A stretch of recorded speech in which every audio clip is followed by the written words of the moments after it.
Hello, everyone. Welcome to another episode of Finding Common Battlegrounds. This is the podcast where we talk about political issues from both the perspective of the right and the left, from conservative and liberal. So, because we have both conservatives and liberals on the podcast. So, tonight it's me, Tommy. I'm conservative, Ryan Cragen, liberal, and his brother Josh Cragen, who is a conservative. Anarchist. Anarchist. But we're both So wearing blue tonight, so Josh is joining you- my side tonight. No, I just felt really, really bad for your side because it was pretty pathetic what I just was went waiting down. to see how long it was going to take for you to gloat about the election. Yes, tonight we're going to be talking about the election results. Yes, Josh was not going to miss this episode to save his life. He's been waiting 4 years for this episode. My new house is on fire, and let's hurry and get through this. But I'd rather do this than First word from our sponsor, Lux Bidets. We're all big bideters here. It's the civilized way to go to the bathroom. Go number 2. Yeah. We have anything to add? No, bidets are awesome. Get a Lux bidet. these are awesome. Yeah. Get a Lux bidet. Ryan, why don't you want to go through format with you want to go through some certain things, so I'll turn it over to you. Take us through it. Yeah, so I mean, obviously, Can we just give a preface of where we're at for people tuning in a year or whatever? This is shortly after the election. I believe 12th. In our last podcast, one of the three of us predicted roughly exactly what happened. Who was that? Me. Who said Trump was going to win all the swing states and landslide? I did. I predicted that. I literally predicted that. Okay. I guess I'll give you that because you haven't got anything else, I guess.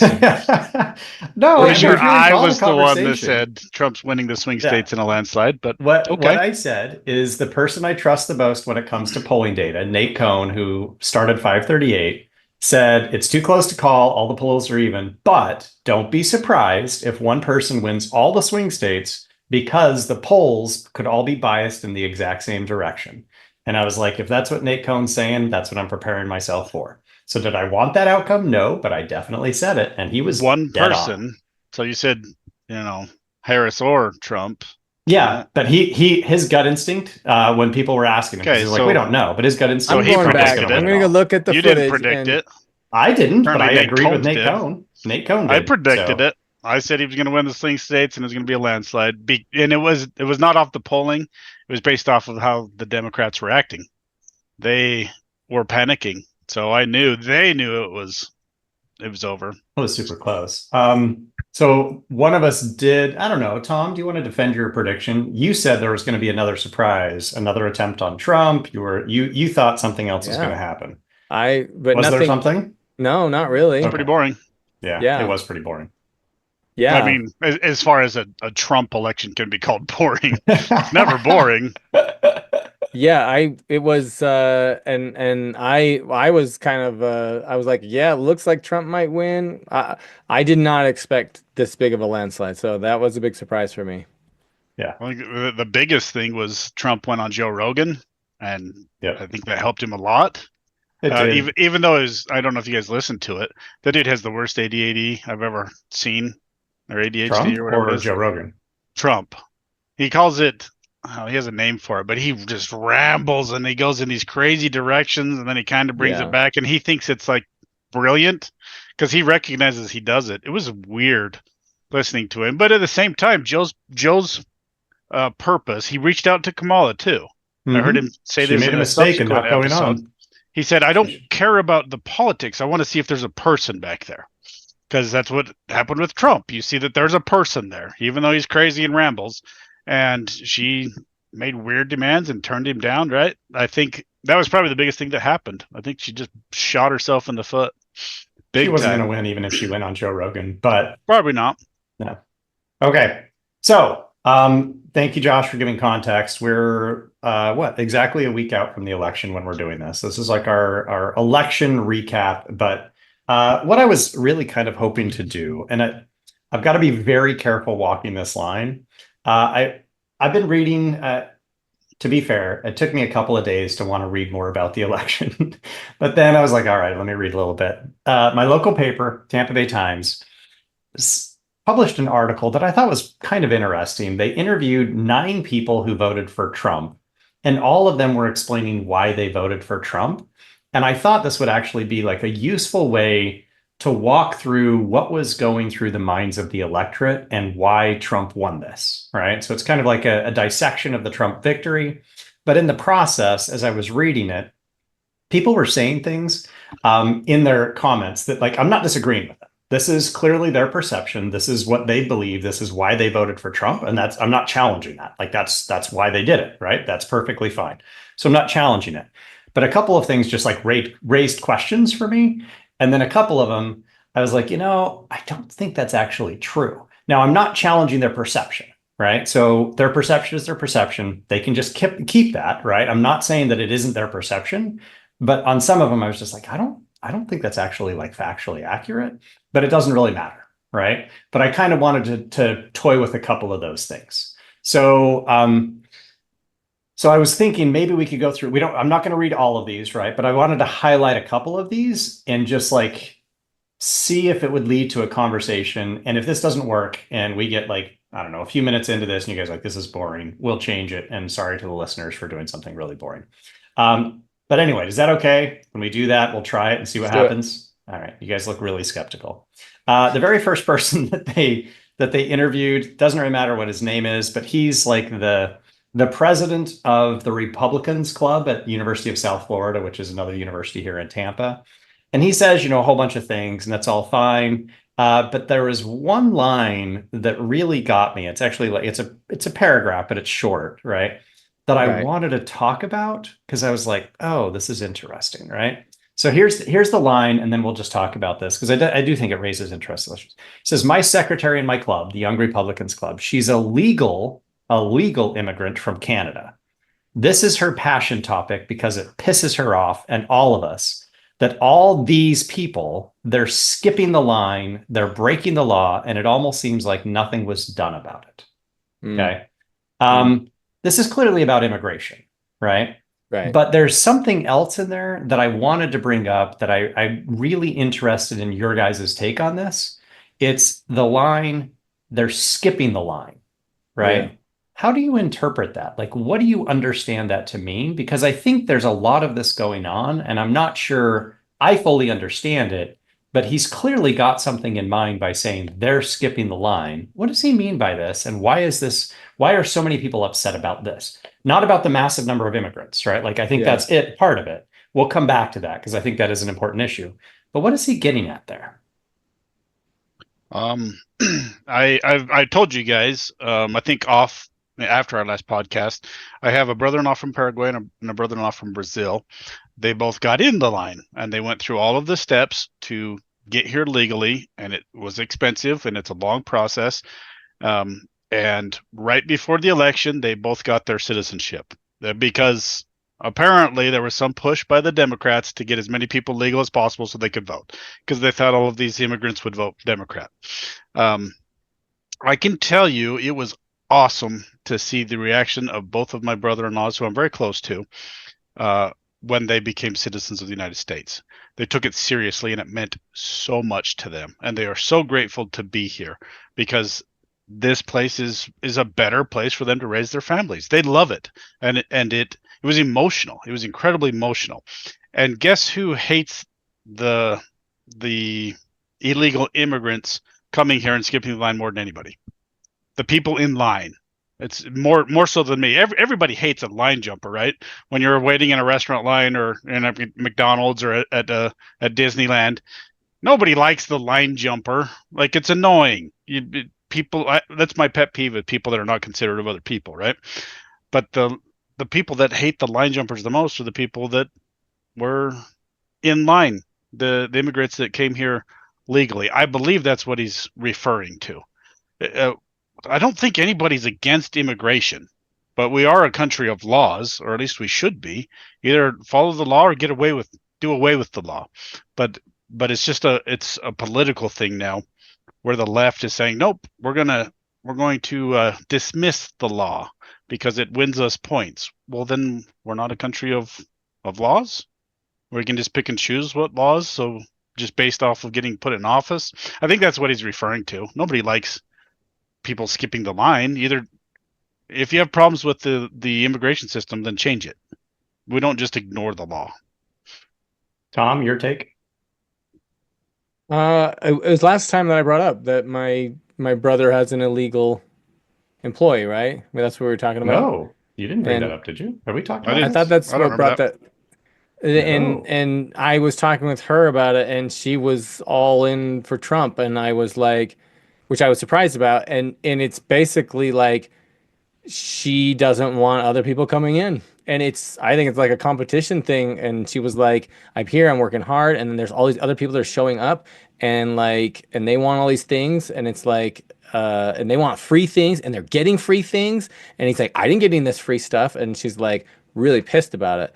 And like, and she does work crazy hard. Okay. And, but she's illegal. So yes, she's not here legally. Not here legally. And Trump is saying he's going to deport all the illegals. Yeah. Yeah. And she's in for Trump. Oh, yes, 100%. And she's Can burned you by the explain that logic to me? I Well- don't understand that logic at all. This is why I have so many questions. Right. Well, she's super upset that people are being trucked in here. And I think it's more like I'm the illegal person. No, not you guys. This is my thing, not yours. What?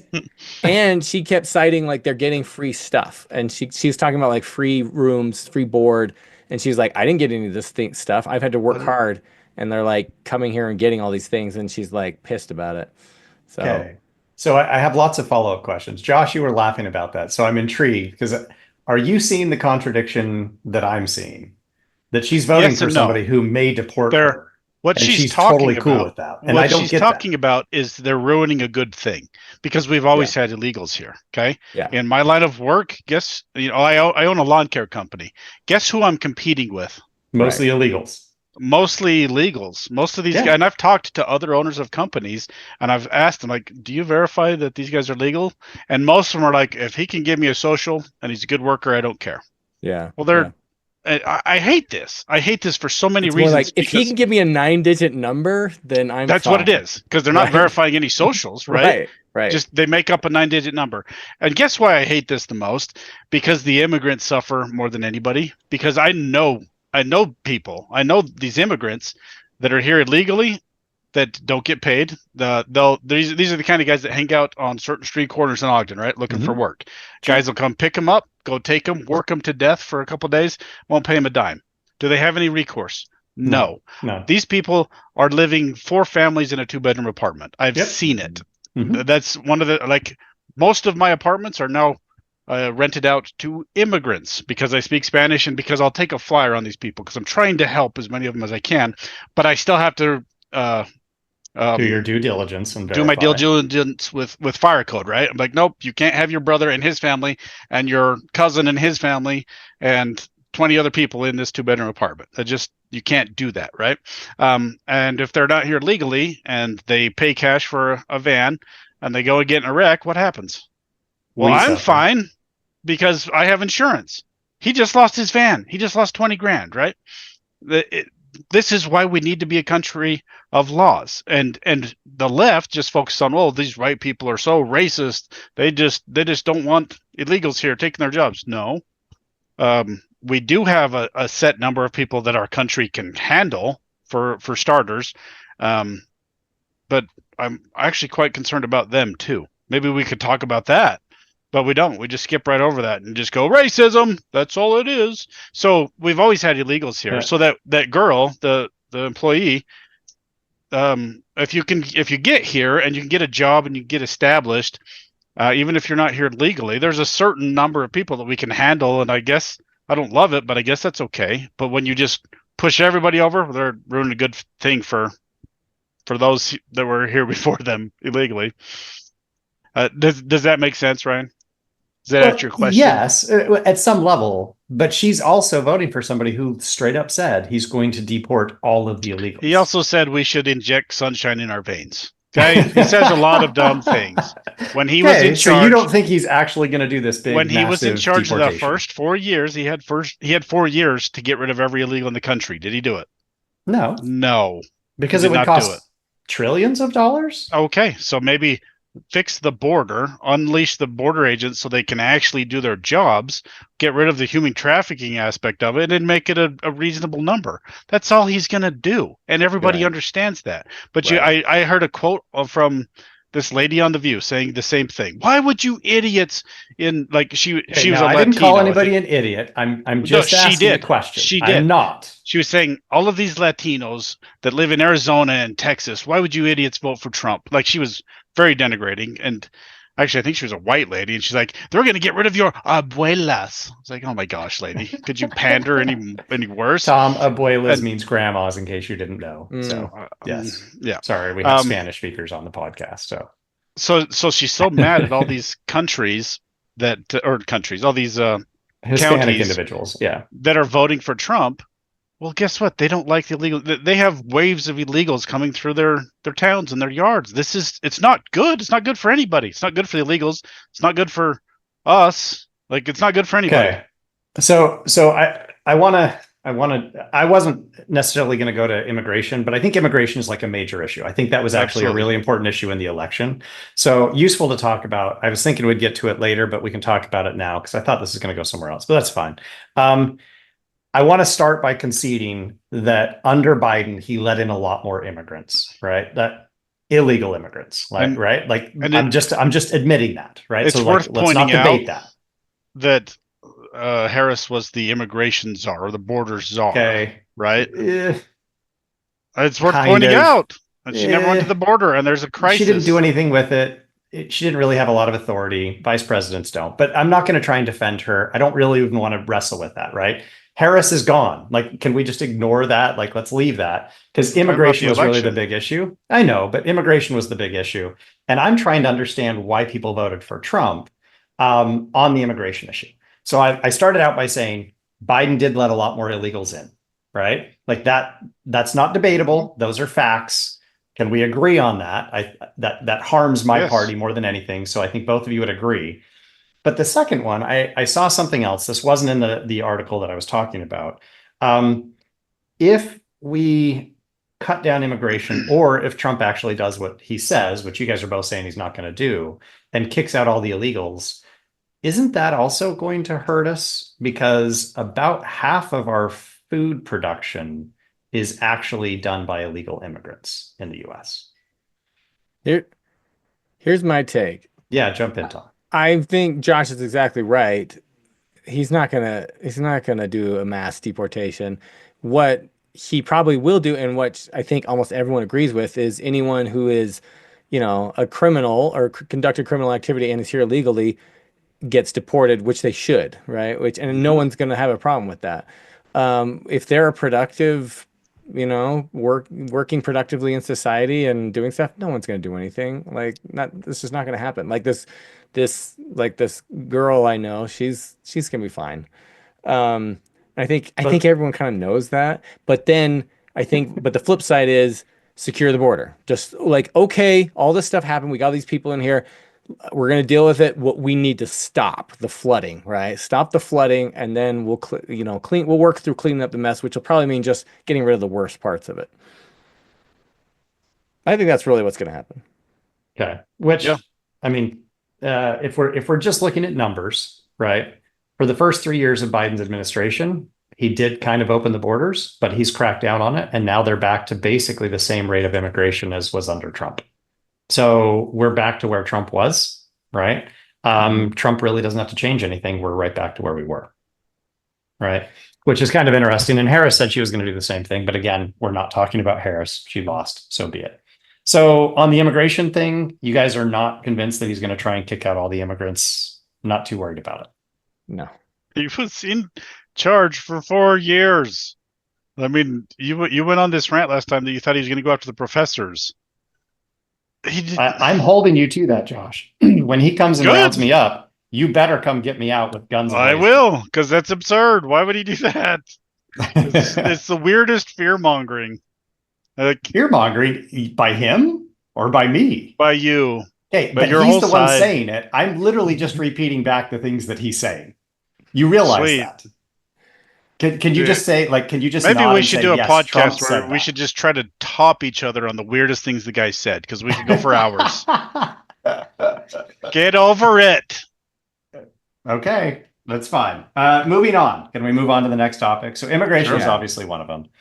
This next one, we'll see where this leads. But the next person on here. Oh, go ahead, Tom. You've cherry picked like comments that you want to pull out and talk about. Yeah, so I'm not going to read the whole thing. I mean, it was a very long article, so I'm not going to read the whole thing. So one of the things, the next person down, she's a middle-aged woman, right? And she starts out by saying that her son is a naval pilot. And one of her reasons for voting for the Republican is the military. And then she says this, and I was like, I'm not sure I buy this, right? But again, this is her perception, and I'm not denying her perception. So she can say whatever she wants to say, but I just wonder if the facts back up what she's saying, right? So she says, my son, when he would fly his plane, sometimes it wasn't serviced properly. For me, a strong military means equipment that is serviced a properly funded military. Okay. And I was like, Trump's going to make sure that happens. Yep. Right. Yeah. So I actually looked, right? And I don't know if you guys care about any of these numbers. Again, this is her perception. I'm not challenging her perception, right? Her perception is her reality. That's perfectly fine. But I was just like, has funding for the military gone down under Biden? Have you guys actually looked at the numbers? And it's just useful. Do we care about the numbers, or do we? Based on spending, I would say everything's gone up. Okay. Probably. Yeah. So spending on the military has gone up under Biden about, I'm looking at this, over $100 billion. Yeah. That sounds about right. So it's held basically steady as a percentage of the total GDP, but it's gone up by about $100 billion. So do we really think that we're not properly servicing our military planes and it's because of Biden? Well, he left like $80 billion worth of equipment in Afghanistan when we pulled out. So, well, yeah. Gotta get the Afghanistan dig in there. I love we have to replace a whole bunch of stuff. Like, sure. Okay. And again, it's her perception. I'm not challenging her perception. Her perception. Well, it wasn't her perception. Her son, the pilot, told her that. Well, I don't think she was at the airfield looking at the plane going, I think that rudder's a little loose. Well, her son told her that. So I would say, okay, so there is if you ever play the game Family Feud, right? They take surveys. The answers are based on surveys of questions. And so there was once a survey that said, what are the most popular landmarks in Italy? And one of the answers was the Eiffel Tower, which is found in France, right? But that's awesome. Yeah, but it's what people think is there, right? So the it was American on the school list. System at work right there. Yeah, we're all right. But the point is, like, and I think what we're getting at, what Josh is getting at, is like that's what they think, right? And so I think the perception is that they think Trump's going to do better. Why? I don't know. But I do want to say something. This is one of the things I brought up, which was crazy. This is crazy. Some of these stats here. So Biden, or the Harris campaign, had $1 billion. It was $1 billion. And I don't know what Trump, but they were saying they spent 3 times more in ads, but I don't know what Trump's number, what his campaign actually he had like $600 million, but they had him beat by a cool $500 million in terms of fundraising. Significantly more. Yeah. But there was the stuff about some of the things they spent money on, which was insane. This the Call Me Daddy podcast, I guess they basically couldn't go out to the lady that runs the podcast, so they built the set for $1 million. Oh my gosh. And the girl flew out to Harris, and they did the podcast, and it only got like 1 million views, and it was like, wow, total waste of money. Wow. They talked about, they're so out of touch. There was a claim that they paid Oprah Winfrey $1 million for Harris to go on, but I just saw an article today saying Oprah Winfrey denied that, but they did say they paid. Should do that. They did pay money to other celebrities, and I haven't heard. Yeah, they had a whole bunch of influencers and stuff that they did. They hired. I don't think it helped, but they did. Beyonce, Beyonce, I can't remember her name, but yeah. But anyway, so this was an interesting. So this was like a month ago. I was on a podcast, and they said that they talked about how the ads they're seeing the Harris campaign spend were not efficient, and he said you should go on. He's like, go on and go to YouTube and put reasons why I should not vote for Harris. And he's like, because you will get an ad for Harris when you do it. And it shouldn't be. You shouldn't be getting an ad on that because that person's clearly not going to vote for you, right? No. And so, and they were trying to test it, but the guy had the YouTube subscription, so he didn't get ads, and so they couldn't. But like, I have gotten tons of ads for Harris. Really? Yes. Oh, I've mostly gotten ads for Trump. I'll get them. I'll get both for you. Did then you got?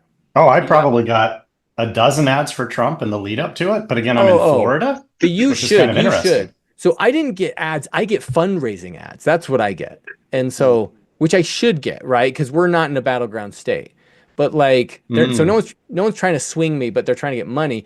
And like, so yeah, I got as many Obama or Harris on an ad as I did for the right. And which I thought was odd because I was like, based on my search, they should know I'm not going to vote for Harris. But like, so that was interesting to me. And so it basically confirmed, like they said, they are just blowing cash all over the place on crazy things. The last one was the Sphere. They paid $450,000 a day to run an ad on do you know what I'm talking about? The Las Vegas, yeah. And it's that big globe thing that's gigantic, and to make a video on there is really expensive. But like, but they were spending it on so it'll show up. And Nevada was a swing state, and they were doing it. But I mean, that was just crazy money. Yeah, they're so out of touch. Did you guys see the ad that Harris came up with the men going, "Well, I'm a real man because I'm not afraid of women," and it was like the weirdest soy boys. You had this guy dressed up as a cowboy, and he's clearly gay, and he's sitting on this truck like in the weirdest, like he's like posed like all weird, like I'm a real man because I'm out in the country, like, but he's talking like he was posed. Like, I don't know any dude that's going to be posed on a tailgate in like a perfectly pressed cowboy shirt, and another guy, this big old nerdy looking gamer, is like, I eat carburetors for breakfast. Like, this ad appeals to no like white men. Like, it was crazy.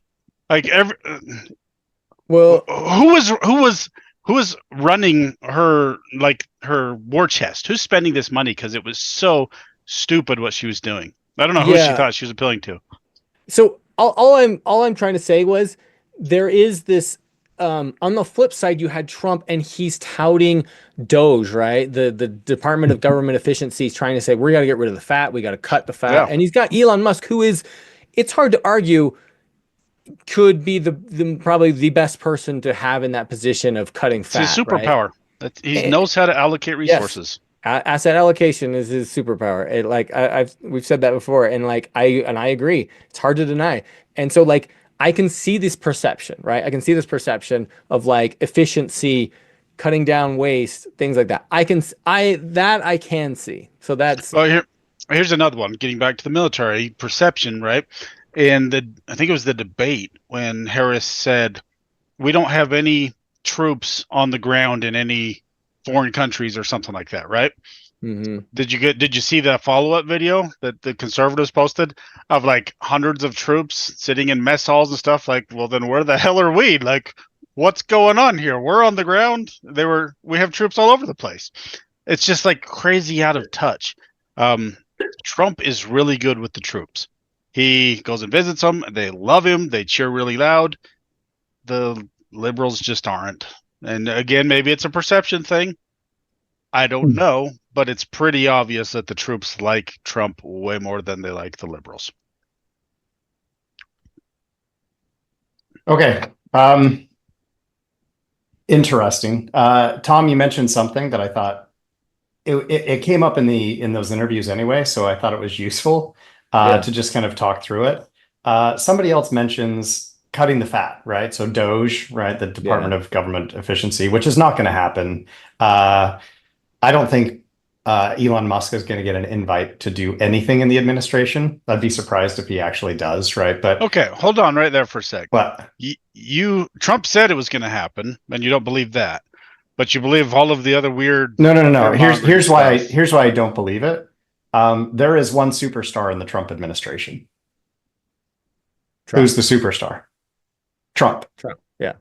Right. He does not want the competition from Elon Musk. I don't think in a million years he would invite Elon Musk anywhere near his administration, because it takes the attention away from Trump. And Trump cares about it. So this is not like Elon during his acceptance speech and stuff. No, I don't think he wants any. He doesn't want Elon Musk anywhere near his administration because it takes attention away from. Okay, Donald but I Trump. mean, that. So I know what you're saying. I get I'm what not trying you're to saying. attack you, but you're kind of like picking and choosing. Well, what you're there's a believing reason from why Trump. on this one, right? I know that he said like, oh yeah, we'll do this. Now I think it was a bit flippant. A lot of his comments are flippant. I think that's fair. In this case, I think there's an ulterior reason why he would not want Elon Musk, and that's because Elon Musk rivals him when it comes to attention, and he does not want any rivalry when it comes to attention. It's all about He's Trump a narcissist. all the time. He's Both definitely a narcissist. Yeah, but at the same time, I think he wants a successful presidency. He's surrounding himself with pretty good people right now, and you can argue that. But the people he's surrounding himself with are like forceful personalities, and they're good at their jobs. Way better than last time. He's taking it way more seriously. So I would not be surprised in the least if Elon is playing some sort of advisory role. I would put money on it that Elon is not going to get a position in this administration. But probably not a formal position. He won't get a formal position. I think Josh's, what Josh is saying has merit in that. Yeah, Ryan, you're kind of picking and choosing what you'll believe Trump's saying or will do or won't do. But I do see that. I think what you're saying is true. I think Trump would be threatened by Elon if he came in and did too well or too much. Right. But he did today. He said there was an announcement that he appointed both Vivek and Elon to the Department of Government Efficiency. So he's there you go. He stated it, but I don't know what that. I don't even know how that's going to work. Right? It's going to be interesting. So I mean, if he actually does it, like I'll eat crow. I'm totally fine with that, right? But then he's actually doing the things he's saying, which is scary for you guys. Right. I don't know what's going to happen. You can't have it both ways. You just laid into me for not having it both ways, right? You're like, you don't trust, you trust everything he says, and now you're not going to trust this. And then you're like, but on the other side, right? Like, I don't trust anything. He's doing what he says he's going to do. Fair enough, but what is his track record? When he comes to like actual policies and stuff, when he says, let's take care of this, he does it.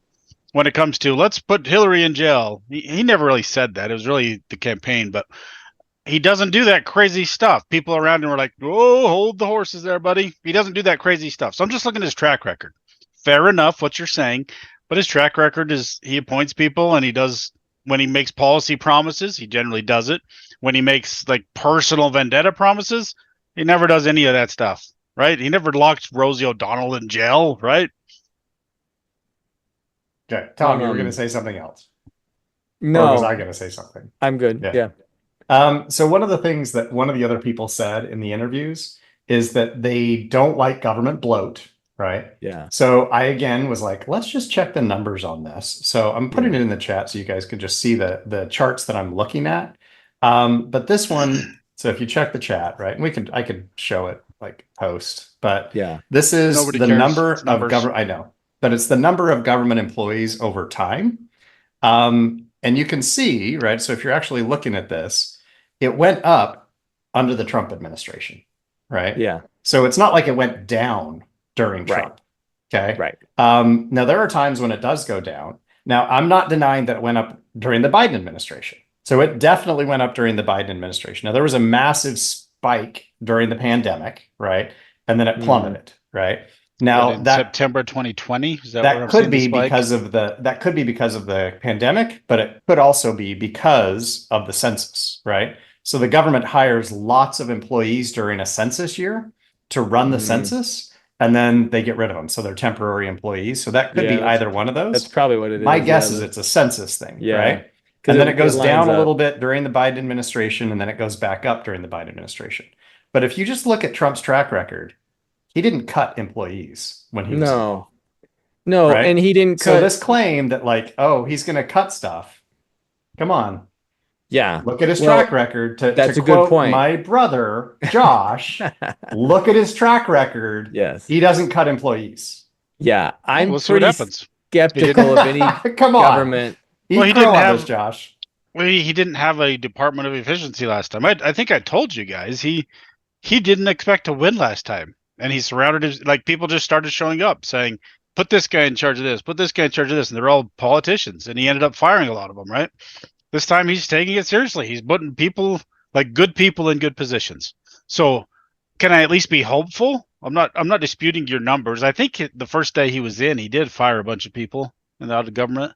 If I'm remembering right, I could be remembering wrong, but can I at least be hopeful that? I mean, you can be hopeful all you want. Look at his track record. If No, we care about track it's records. It's a great point. Yeah, fair enough. he did not shrink the government during his first administration. He grew the government. Or maybe he I won't will again. be doubting Thomas because I have yet to see any administration rein in their spending, right? Right. And like he is running on this, right? It is his platform, which Yeah. is one of the first times I've heard this. So I am hopeful, and he's got like I said, one of the best guys. If anyone could do it, Elon could do it. Yeah. But I'd like to see it first, right? Yeah, our debt is so astronomical. Like I'm almost Yes. like nihilistic on the debt. Like, we're never going to tackle that. But in the Joe Rogan interview, he talked about how with his tariffs and some of the tax stuff he did, he was set to, and again, this is a politician speaking, right? Yeah. He was set to lower the debt for the first time in like 100 years or something, but then COVID hit. Well, Okay. at least he's saying the right things. And again, But Josh, I know. come on. I know. Own this. Own it right now. Own You what? can't pick and choose based on what he's saying. Come on. Well, I'm glad should I not at least be glad he's saying some right things? I'm glad he's saying the right thing when it comes to the economy. I just put it in the chat. Take a look at the deficit under Trump. Right. Yeah, I know. Yep. Right.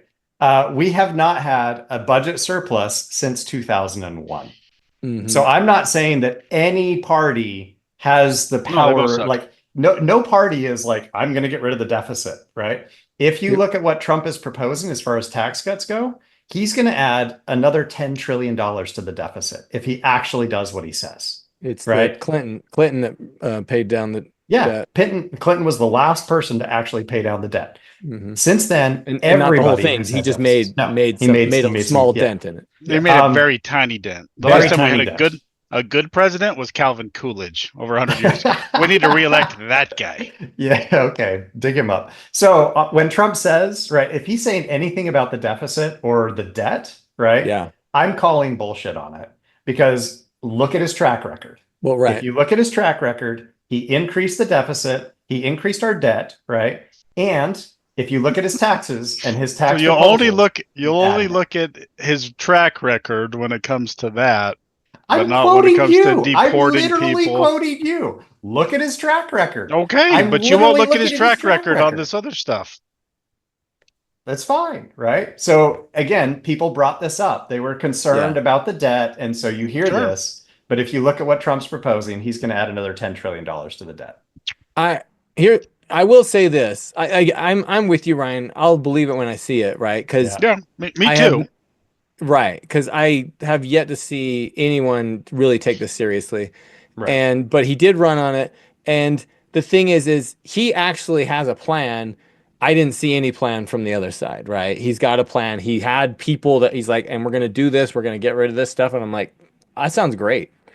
Yep. And like the other side, because I felt like the Well- same with immigration. It was like, what's your plan with immigration? Like, well, we got to get them a path to citizenship. And right.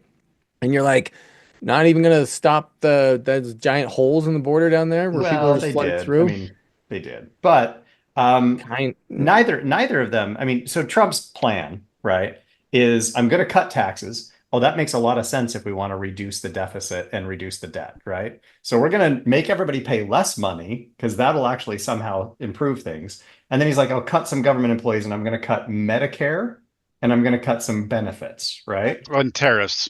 Yeah. he's not going to do the Medicare thing, right? That never goes well. No one's going to touch that. And if you reduce taxes, all you're doing is reducing revenue for the government.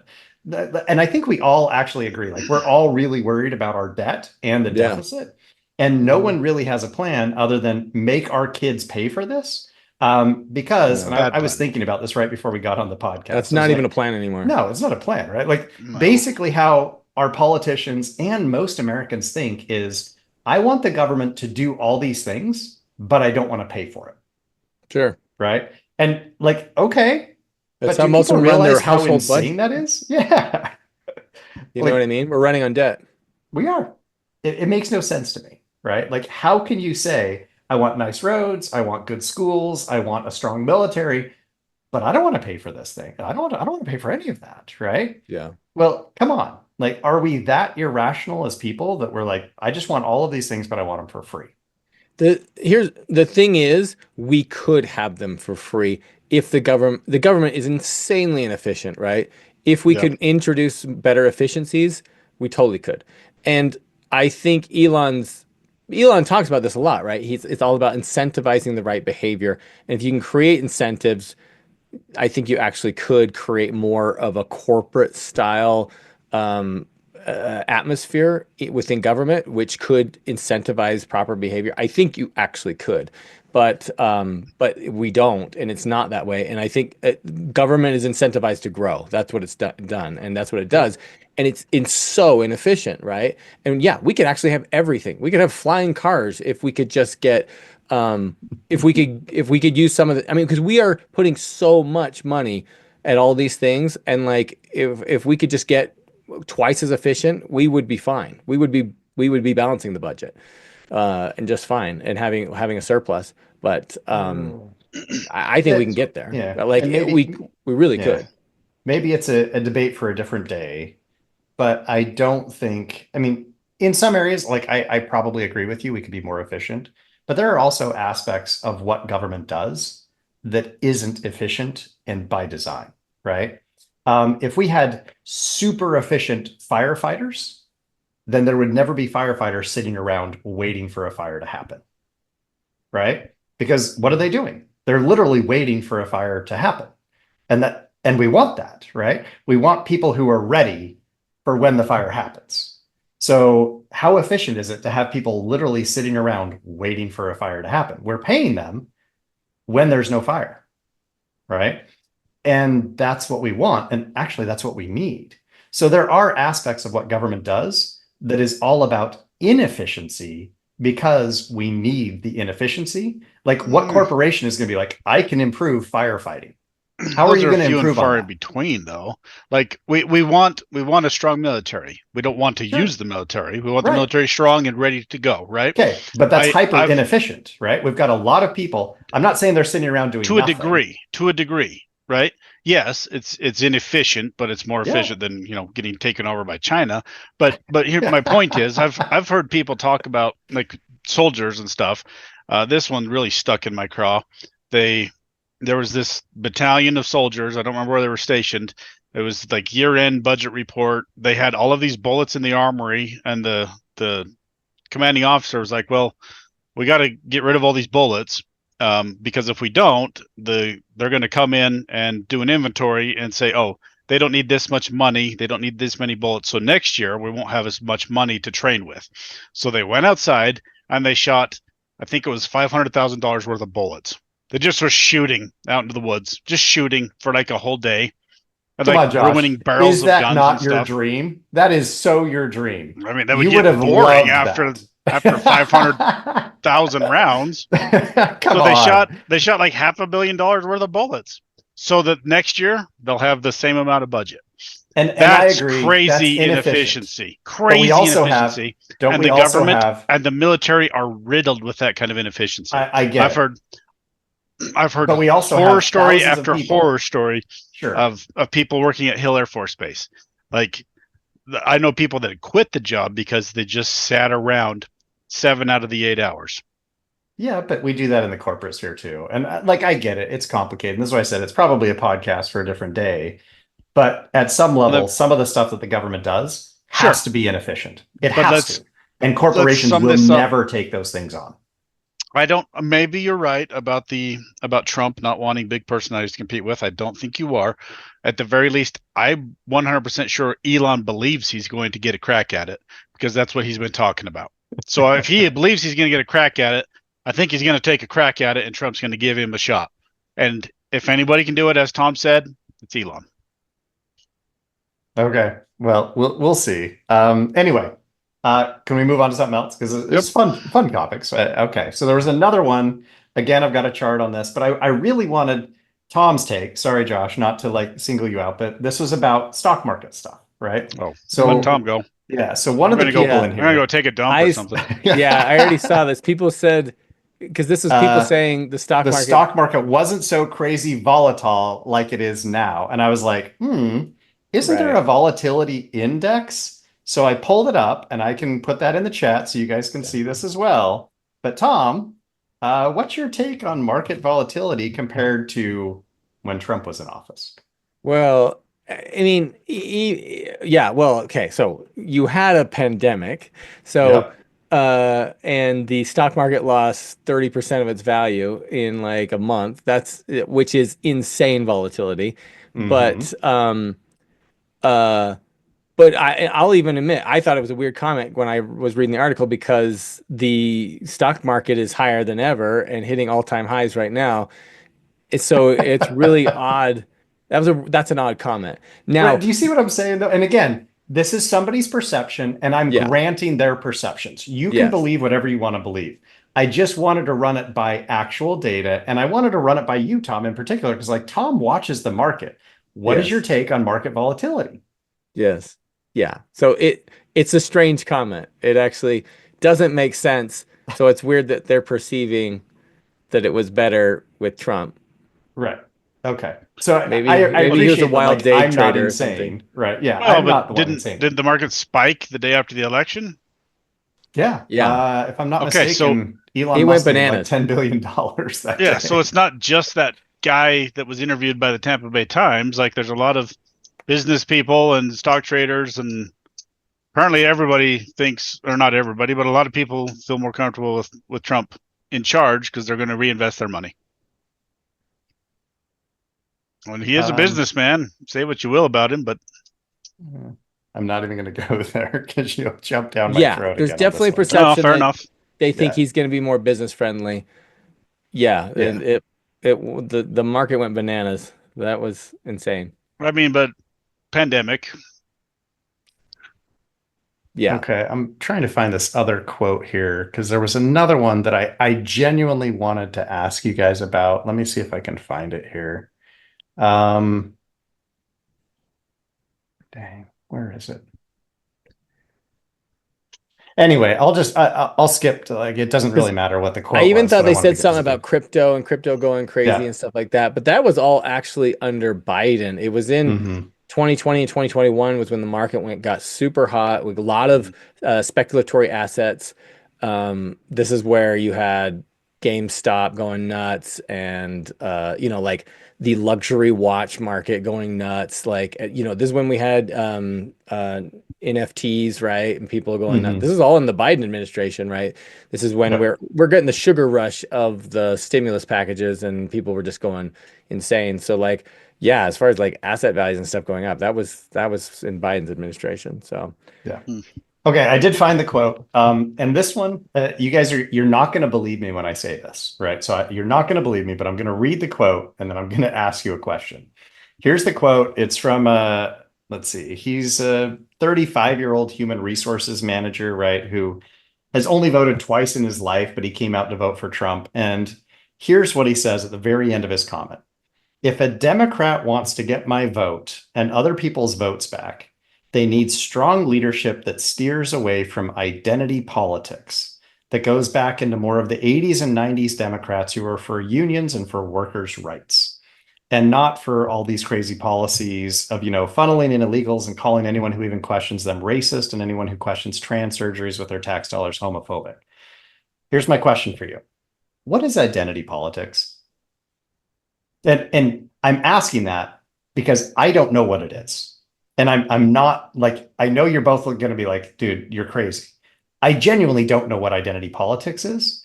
So I'm asking you to clarify for me what it is I'm supposedly doing that is pissing so many people off, because I don't know what identity politics genuinely is.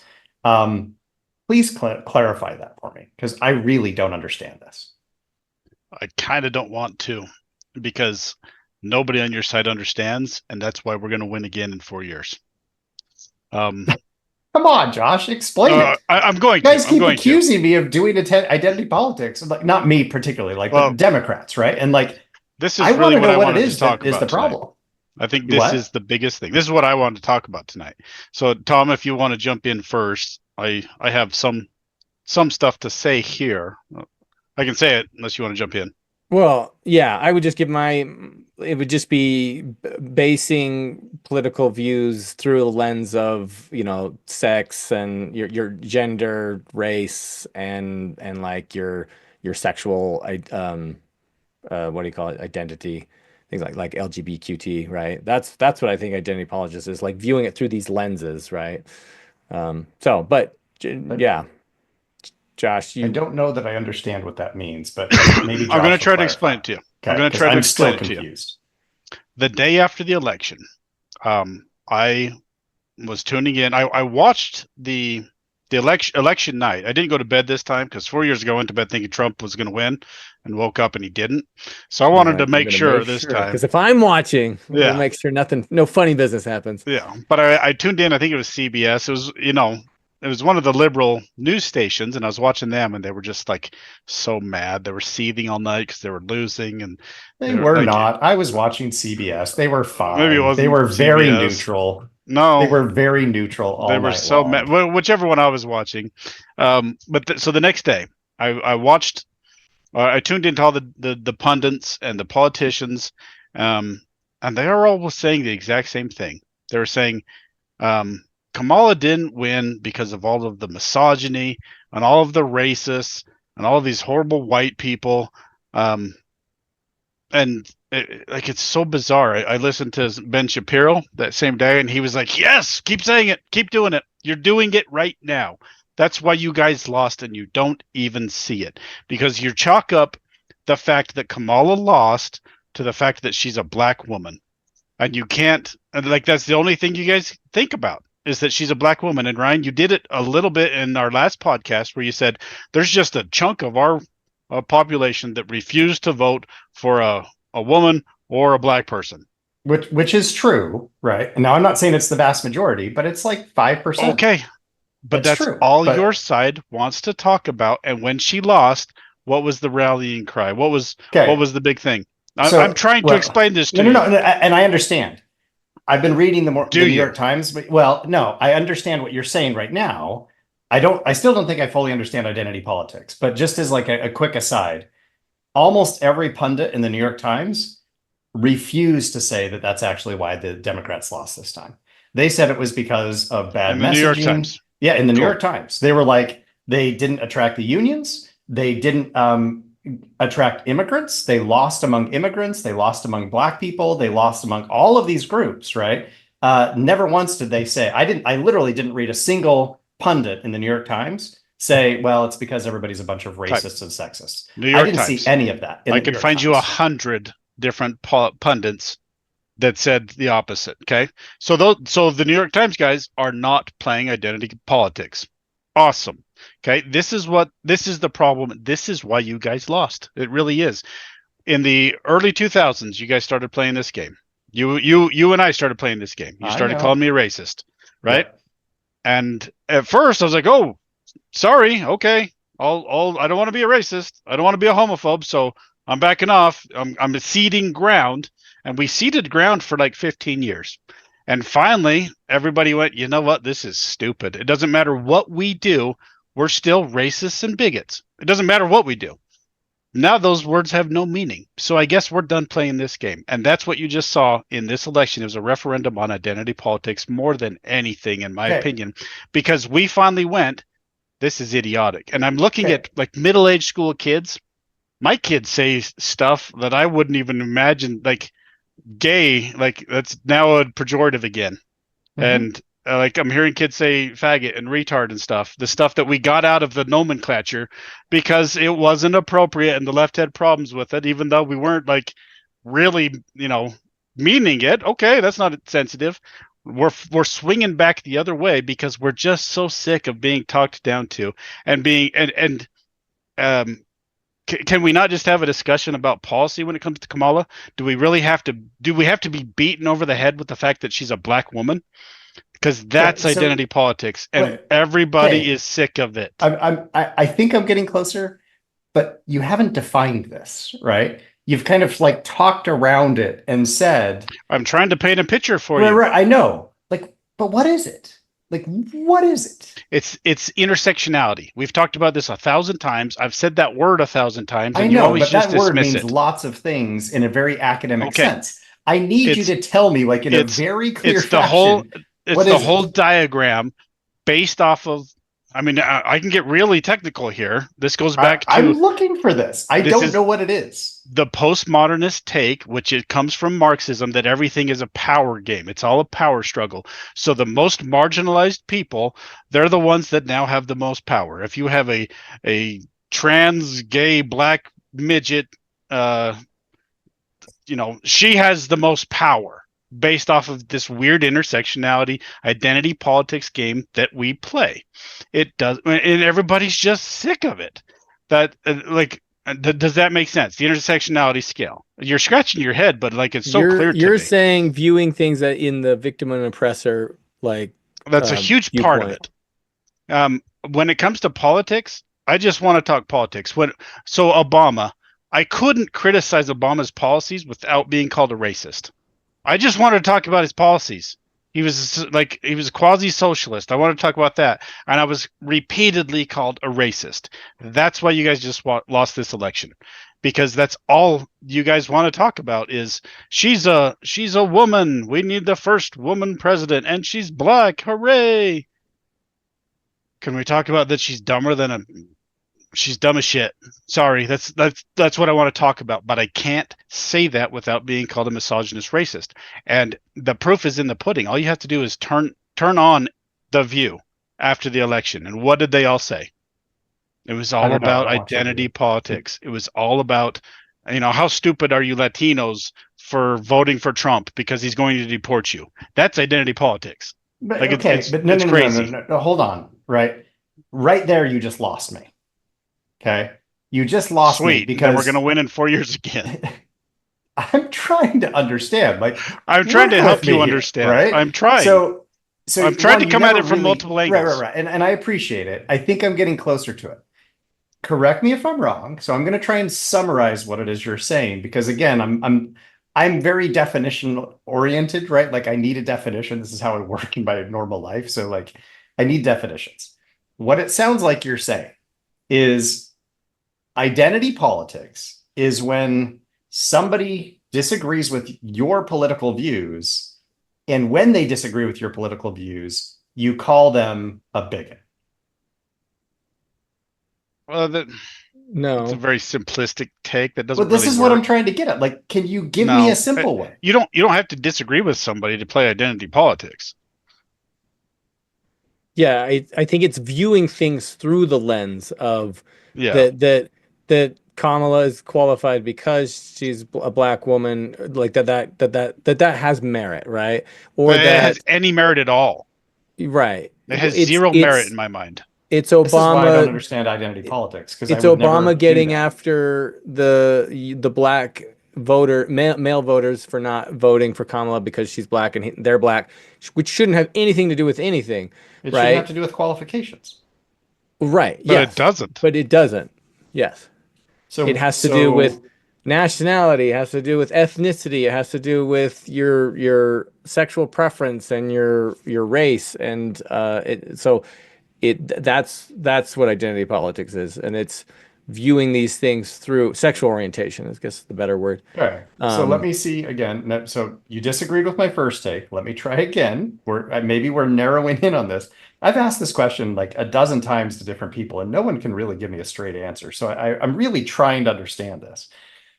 Now what you're saying, if I'm getting it, is that instead of voting on issues and policies, we're voting based on effectively ascribed characteristics, right? Like the characteristics of an individual. And that should be the basis of why you're voting for somebody, not because they've got good Well, policies. but it's not just characteristics; it's the intersectionality chart. Because if you know, in identity politics, if you have a black woman or an Asian woman, you have to vote for the black woman because she's more oppressed than the Asian woman, because she ranks higher on the intersectionality chart. Don't ask me why. I didn't come up with it, but this is how the left brain works. I've never seen an intersectionality chart that ranks people on levels of oppression. Well, do you not believe it's ranked? The fact that Biden's saying really, when he said, I'm going to pick a black female as my running mate, the fact that he's even saying that, right? It's why not even does that piss you off so much, though? It's not that he's saying I'm voting for someone. It's just that it's even part of the dialogue. It's even part of the conversation. I just want the most qualified person for the job. Okay.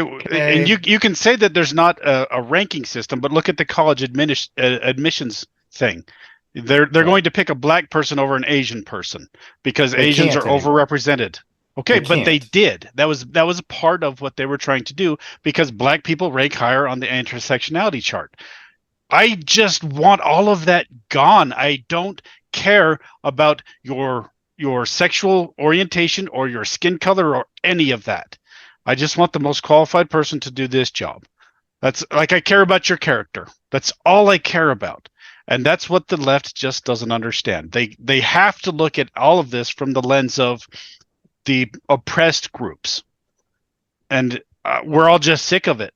Like you see the whole DEI initiative where they're lowering standards across all of these different industries, and we have planes falling out of the skies because we need more black people in college because they're not represented properly. Well, you know what? Planes falling out of the skies reference was, but let's talk about Boeing's DEI initiatives. Yeah. They're hiring unqualified mechanics to work on planes because they need more black people in their workforce because the ratios don't look good or something. It's just so stupid to me. And you can call me a racist all you want. That's just stupid. I want the most qualified mechanic working on the plane. It's that simple. I want the most qualified politician sitting in the White House. I could care less what is betwixt her legs or his legs, and I don't care about their skin color. And the left just doesn't seem to get that. People are sick of being bludgeoned and called racist and sexist. Maybe that's a good way to do it.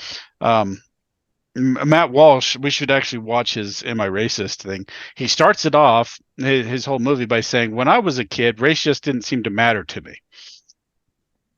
That's how I grew up. Race didn't matter to me. Like, I didn't care about race, and now I'm constantly bludgeoned with it, that I should care about it. Sorry, I don't. I just don't. If you're a cool person, I'm going to be cool. Like, life should be that simple. Let me start by saying this is actually kind of helpful, right? Like, good. I think I have a better sense of what you guys mean by identity politics. If your because site the term gets dropped all the time. But if your site doesn't figure this out, we're winning again in 4 years, no problem. Because and that's okay, right? I do have some follow-up questions, and I'm not trying to be like confrontational with the follow-up questions. No, question away. Right. So I do think it's helpful. If I'm understanding again, it's basically that you don't want people to focus or privilege or prioritize those characteristics, right? You want most qualified people. So my two questions that I have that I was just writing down, that was because like this was helpful. I think I'm getting it. Should we not care about diversity? No. Diversity of thought, yes. Diversity of skin color, it matters not at all to me. Diversity of ethnicity or gender, I could freaking care less. Diversity of thought, that will help a creative enterprise. Absolutely. So the follow-up is, what if all of the most qualified people, and I'm doing identity politics. I know I'm doing it right now. What if all of the most qualified people for whatever position it is are all white men? Is that a problem? No. So if we had a House and a Senate, all white men, Supreme Court, all white men, Presidents, all white men, right? Judges, all white men. You're okay with that? Well, it's not going to happen because that's the whole point. We're not a true democracy. We're a constitutional republic where people can elect their representatives, so even the minorities have a voice. That's the beauty of our system. But I get what you're saying. In a political sense, if they're really the most qualified people, and it's not just like we figured out a way to corner the market, if we figured out a way to screw the system over, yeah, that's probably a problem, because then only the majority is being represented. Then we have a true democracy. Then we have two wolves and a lamb voting on what to have for dinner, right? So I understand your problem. I understand the question, but at the same time, no, I have zero problem with it. I want the most qualified people to do the job. Full stop.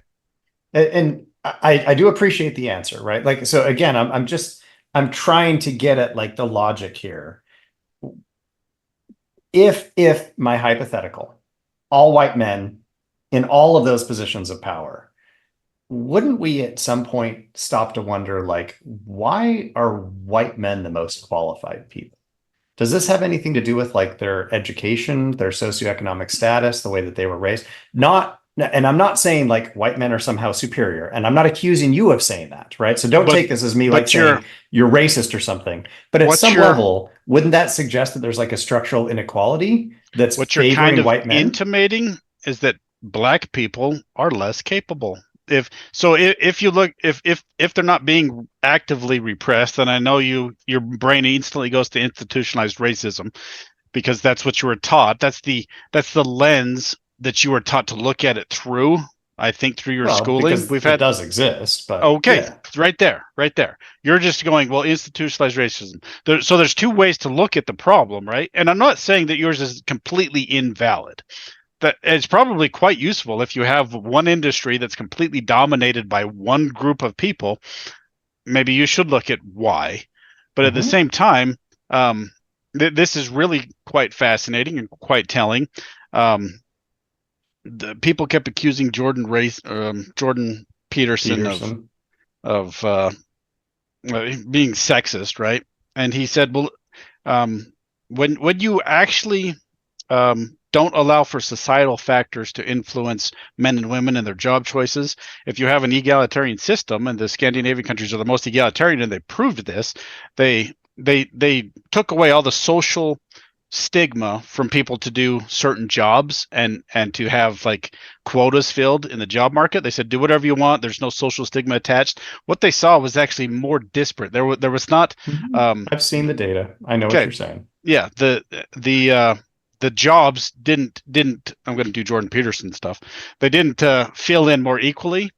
The jobs separated. The men gravitated towards the STEM fields. The women gravitated towards helping people and social things, right? And it became more distinct instead of less. Does that make sense? Data. Yeah, does that answer your question at all?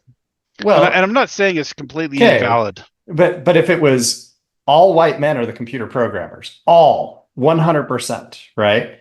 And all of the nurses are women, right? Let's say that, right? So they largely are. Well, they are, right? Yeah. Again, and I'm not trying to play identity politics. But you're still looking at it through the lens of identity politics. Well, no, I'm asking. Fascinating. It's fascinating. Is that a problem if it is completely uniform? Wouldn't that suggest that maybe there are other underlying issues if like one group has all the power? That seems problematic to me, right? And so, and again, like I get that you're saying like this is at its heart a manifestation of identity politics, because I'm saying like, whoa, hold on, right? We have a pretty diverse population today, right? Like our population is diverse. And if they were perfectly represented, then we should have 14% of the Senate should be Black individuals, right? And 18% should be Hispanic individuals if it was a perfect representation. 50% should be women. A very identity politics way to look at it. And I'm not saying that's what it should be, right? I'm not saying that's what it should be. What I'm saying is if we see domination by one group that is not representative of the population. But are we seeing that to a huge degree in anywhere that really matters? Well, I mean, look at the House and the Senate, right? It's all white the men? House and, well, no, it's not, right? But is it disproportionately rich white men? Yeah, absolutely. It is disproportionately rich white men, right? And again, I get what you're saying, that immediately then it comes back to like, well, now you're doing identity politics. Isn't there? And I appreciate it. Like, genuinely, this has probably been the most helpful conversation I've had about identity politics That's ever. what I wanted to do tonight. Like, it's actually genuinely very helpful. I think I'm understanding what this concern is. Let's call it a concern, right? But isn't there, let's say, like, I know you guys hate my continuums, right? But like, let's say it's on a continuum. What if, like, could we say that there's like 1% of merit, 1%, if we saw complete domination of positions of power, more and we than looked 1%. at it and we're like, that seems problematic. More than 1%. Could we say like it's 1% problematic? No, way more than 1%. I'm not saying you don't have a valid concern. Okay. But here's, let me come at it from a different angle to try to explain this. Bricklayers or policemen or firemen or crab fishermen or coal miners or linesmen who dominate all of these fields. Vast majority are men. Like 99% are men. Yeah. Should we? Is that a problem for you? Not necessarily. No. Okay. Not right. necessarily. That's not like when you have white men doing all the really crappy stuff. Nobody has any mostly well-paid jobs, but they are crappy jobs. They're the most dangerous jobs. Crappy, very dangerous jobs. Super dangerous. But they are pretty well paid. Okay, so as long as men are white men are dominating these really crappy areas or dangerous areas, nobody gives a crap. But when they're in the perceived, really, they're the Fortune 500 CEOs and they're the politicians. Well, all of a sudden now we have a problem. Doesn't that seem hypocritical? Should we do something about that? I want to agree with you at some level, right? Okay, and I'm agreeing with you on some level. If we do have, like, this is why people hate Jews, right? Because Jews tend to gravitate towards these positions of power and make lots of money, and everybody's like, well, there's a cabal going on. Darn those Jews! They're highly educated. Exactly. They get a lot of education. That's what they do. They're highly educated and they work hard. Should we take that away from them? Like, I don't think so. But you kind of do, because you support this identity politics push of filling quotas, because we need 20% black people in this workforce over here, right? Because it's a good, lucrative workforce, but we don't need 20% black people as crab fishermen. Well, so just to clarify, I don't actually support quotas for the most part, right? Scandinavian countries, here's what they did, right? Which I think is actually interesting. They put in a quota that 40% of the federal, like, government elected positions have to be women. Not 50%, 40%, right? Yep. Nothing about race or religion or sexual identity, anything like that. It was just like, hey, let's make it 40%. That seems racist, women, right? Why didn't they? Well, they didn't, because they're not engaged in that kind of identity politics, apparently, right? But so maybe on something like that. But I am actually kind of, I don't know, maybe I'm the weird one, right? On the left, I've been in positions where we hire people at my university, right? So I've been in a position where we hire a number of people. I've hired most of my coworkers. I never prioritize the minority over the most qualified candidate. Good. For me, what it boils down to is who's the best qualified for the job. Now, I will say, and I will fully admit this, if I get down to two equally qualified individuals, I can't really distinguish them. I will pick the minority because they're equally qualified and I'm trying to address structural inequality, right? But if I've got a pool of 100 candidates, right, and 99 of them are some form of minority and one of them is qualified and they're not a minority, guess who I'm going to pick? Okay.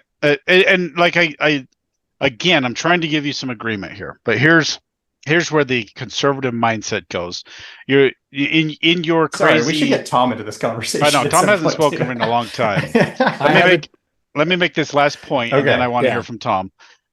In your crazy continuum theory here, where white men dominate everything, you could stand back and go, well, okay, if this is truly just merit based, Why aren't black people rising to the occasion? Why aren't they becoming senators and stuff like that? And you look at their communities and go, well, there's institutionalized racism.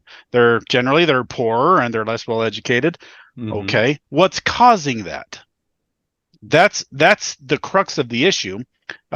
We had this nanny state where we were just throwing money at these problems, and that's not helping people. This is the conservative mindset. We just threw money at black people and said, here, this will fix the problem, and it made it worse, right? That's how we view the problem. Because, again, I'm trying to explain how we see this. It's super racist of the liberal to say black people aren't as qualified or as capable as white people, so they need more help. That is so racist to me. I've never, like, black people are just as qualified as I am, and that's how I view it. And that's my problem with I'm trying to take it down the ladder. Does that make sense? What I'm trying to say? I think where I would just like raise a question, it's more of a question, is when you say just as qualified, do you mean biologically they're just as capable, but they're starting at a disadvantage because they're poorer and less educated? Some of them are. You see what I'm saying? Because yes. if you just go like they're less capable, that sounds like you're arguing biologically less capable. No. And I don't think you're saying that. And so I just want to be clear that you're not saying that.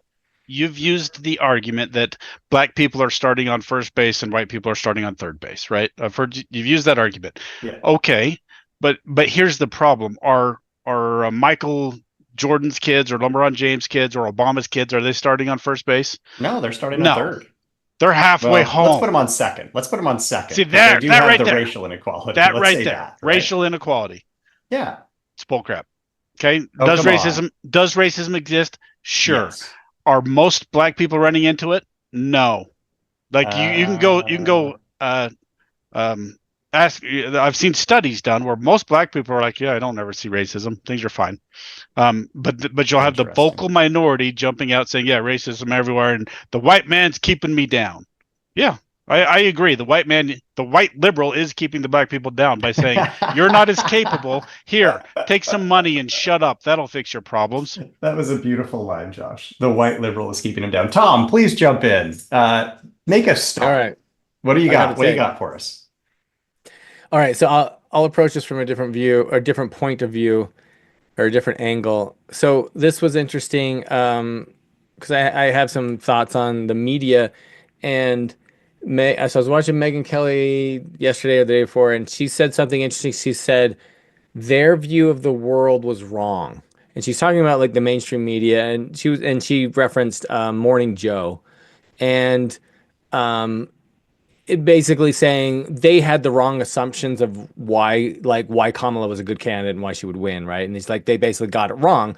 But she was making a kind of a bigger point that like their messaging is wrong and it's not resonating. And they're sort of like, and it goes along the lines of, here's some examples, right? Like the economy is great, right?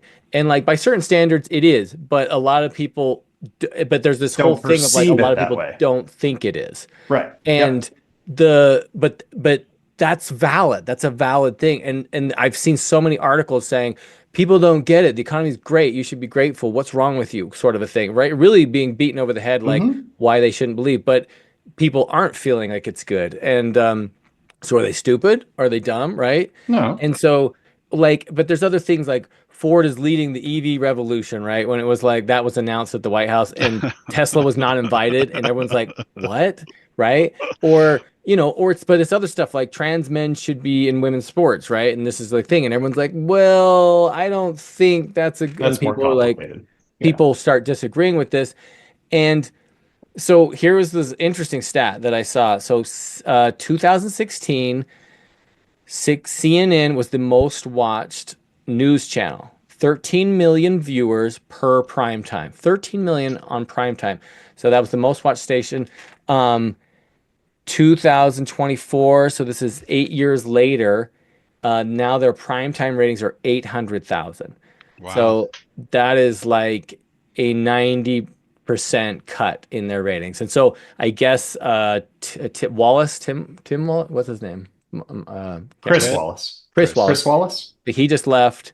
I guess he got fired, or they basically said you have to take a huge pay cut, and he was like, I'm going to leave, and they said there's probably more coming, and because those guys he was getting paid 10 million, and he was one of the second highest paid. The highest paid is Anderson Cooper, Anderson Cooper, 20 million, and they're basically they're losing viewership. So in this time, Fox has seen growth and MSNBC has seen growth, but basically it's saying like, where they all go, they're going away. They're going away from these channels. And I think, so like on the flip side, right? The interview with Donald Trump got 54 million views. The interview, Joe Rogan's interview of Trump got 54 million views. I mean, just astronomical, right? Just crushing any news channel that's out there. And so what's really interesting is it's sort of a side note, but it sort of like talks about the mentality that I think Josh is sort of trying to describe so I saw two news articles that said the same. And, well, I was watching this thing that was talking, and they showed two people saying the same thing, and it was basically mainstream media, and they were saying about Joe Rogan, and they said, and two of them made this comment. They said, well, we need to fix this. And they said, we need our own Joe Rogan. We need our own Joe Rogan. And like what they were saying is like, we need a Joe Rogan that's on our side, right? And because Joe Rogan's not on our side, meaning he's too right, was sort of the implied idea. But but what they're saying, what it means is they want Joe Rogan who has their point of view. But what these stats are saying to me is that people aren't thinking that their point of view is correct. Like what Megan said is their view of the world was wrong, meaning like they're out of touch, and they're sort of, and I think it's a big part of it is identity politics. And we brought up this stat a while ago of like racism and oppression and different things on how these terms have spiked in the last decade on news channels, these sort of trigger words or whatever you want to call them, that I think people are saying, and I think this is what Josh is saying, is like people are saying, no, this doesn't make sense, right? Like, okay, I'm not a racist for everything, right? And I'm not bad if I didn't vote for Kamala. I'm not a sexist or a racist if I didn't vote for Kamala, right? It's like, right. And people are sort of, we are rejecting this message that the mainstream media has, and we're doing it through our viewership, right? And the stats are bearing out. And so two things, last things I want to say is, so this is interesting. I was talking with Matt, and we'd kind of been talking about, who we're going to vote for, blah, blah, blah. And RFK is not on the ballot. So I voted for as the libertarian, Chase Oliver, I think it was his name.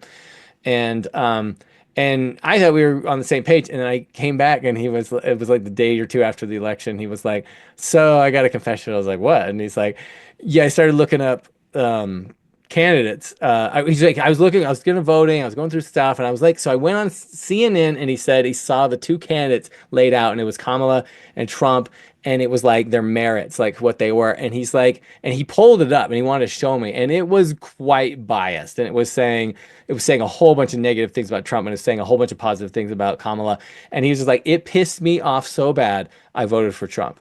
And I was like, "Attaboy, Matt! Attaboy, Matt!" Yeah, I shouldn't say his name, but anyway, I was like, that is interesting. That basically, it just made him. He's basically saying, I reject this message, and and it's like a protest to their messaging. I'm gonna vote for this guy just as a stick it to you because you're trying to get me not to vote for him.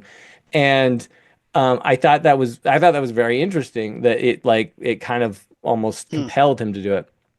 So, and then the last thing I was going to say is, what I think is actually interesting, what you're bringing up, Ryan, is an interesting idea. And like, what if all white men were the most qualified?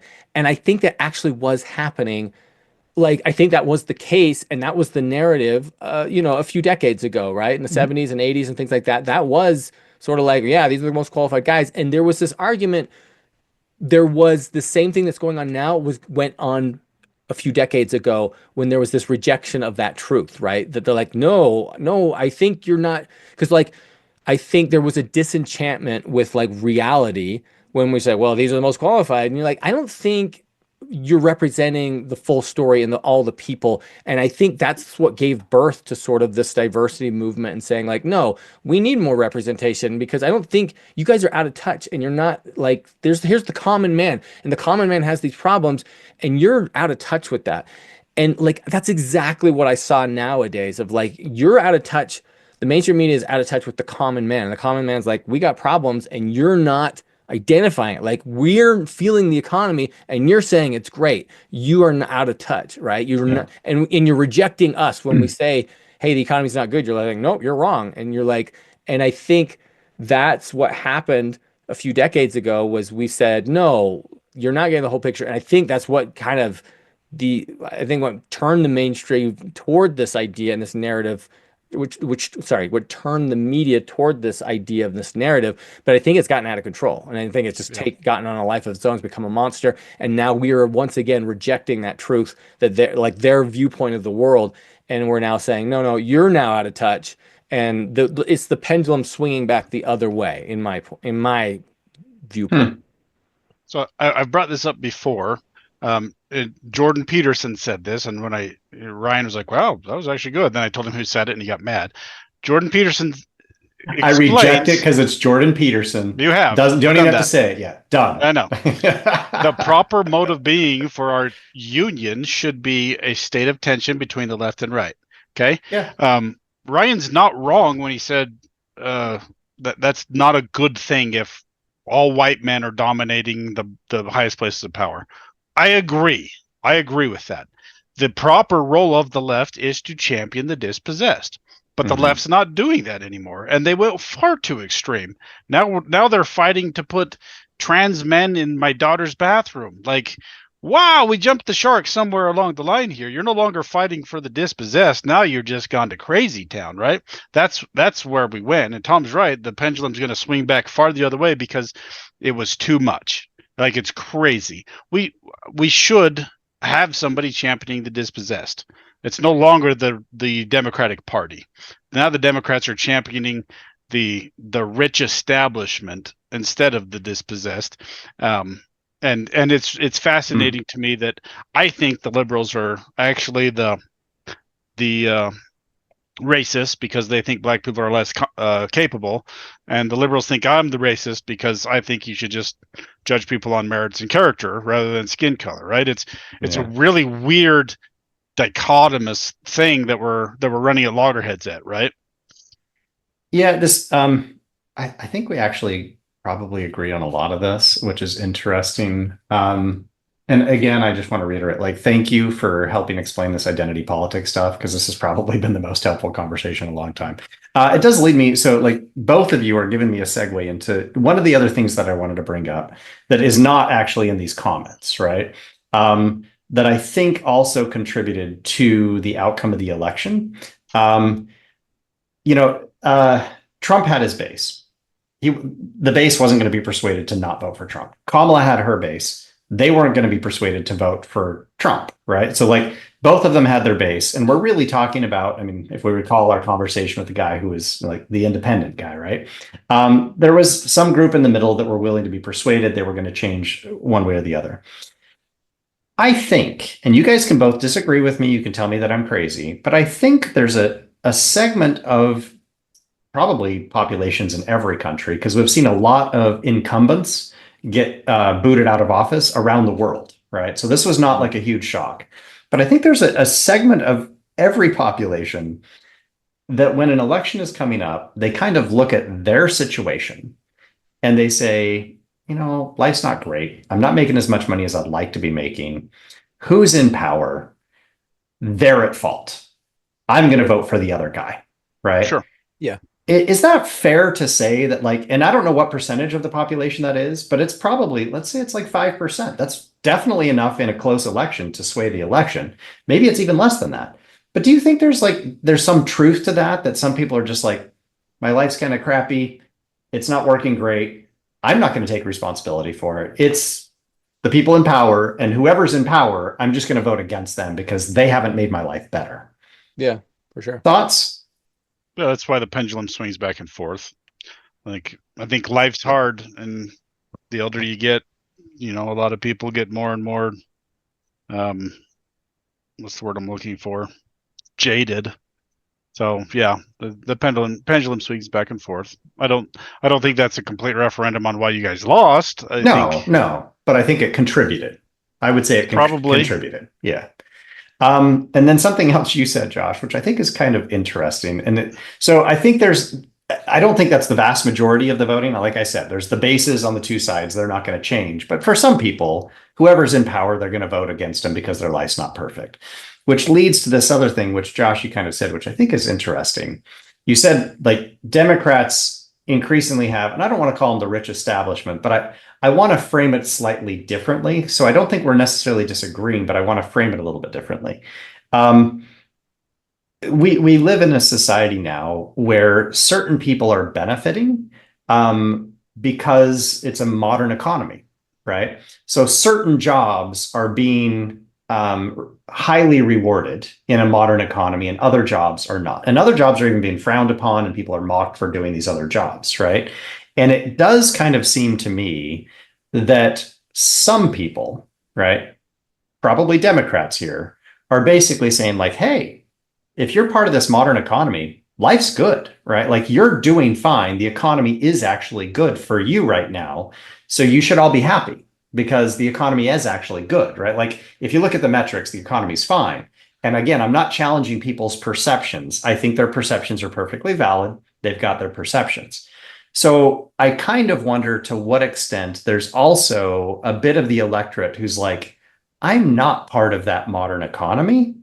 And if the Democrats are the ones who are saying the economy's good, and they're the ones who like, and they're getting the tech sector, they're getting certain groups of people who are like, yeah, we like this. I'm not going to vote for them. And in fact, I want somebody who's going to kind of stick it to them. Is there any merit to that one? 100%. The argument, not the way you got there. Like the people aren't thinking in that sense, at least not people on my side going, I'm not part of the modern economy. They're thinking, I'm a working class dude. And this Tim Walz idiot who looks like Homer Simpson and he's a frickin' putz, he's trying to appeal to me by saying he's a hunter and he's out there and he can't load a freaking shotgun. Did you see that? He's trying to load the shotgun from like the stock or something. And we're like, what are you doing? And he's talking a big game like he's a big hunter and pro Second Amendment. He shoots all the time. Can't load a gun. And then he's saying, I'm a football coach. And he's like, some of his campaign stuff was like, we're in the fourth quarter and we got to run a blitz and we're going to get a touchdown. Like that's defense and offense at the same, like you don't know you're a football coach and you don't understand how football works. Like they were so inauthentic, right? So it's not that we're looking at it in a sense of I'm part of the modern economy. It's I'm just a freaking redneck. I like to eat red meat and shoot guns. And this guy, who's a complete poser, politician, obviously lying through his teeth because he doesn't understand any of this. He thinks he's talking to me. He thinks he's talking my language. That dude's Homer Simpson's demented younger brother. He's an idiot. And he doesn't know how to shoot a gun. Do you see what I'm saying there? I agree with what you said. You just got to it from a very liberal perspective. Right. And I'm not going to disagree that it's a liberal perspective, but I'm trying to think through like the one thing I'd say is that, yeah, I agree with what you're saying. Like it's always, and when someone runs against another one, they can point out all the bad things that person did during the previous 4 years or 2 years of whatever their term was. But the reality is the incumbent always has a massive advantage in election cycles.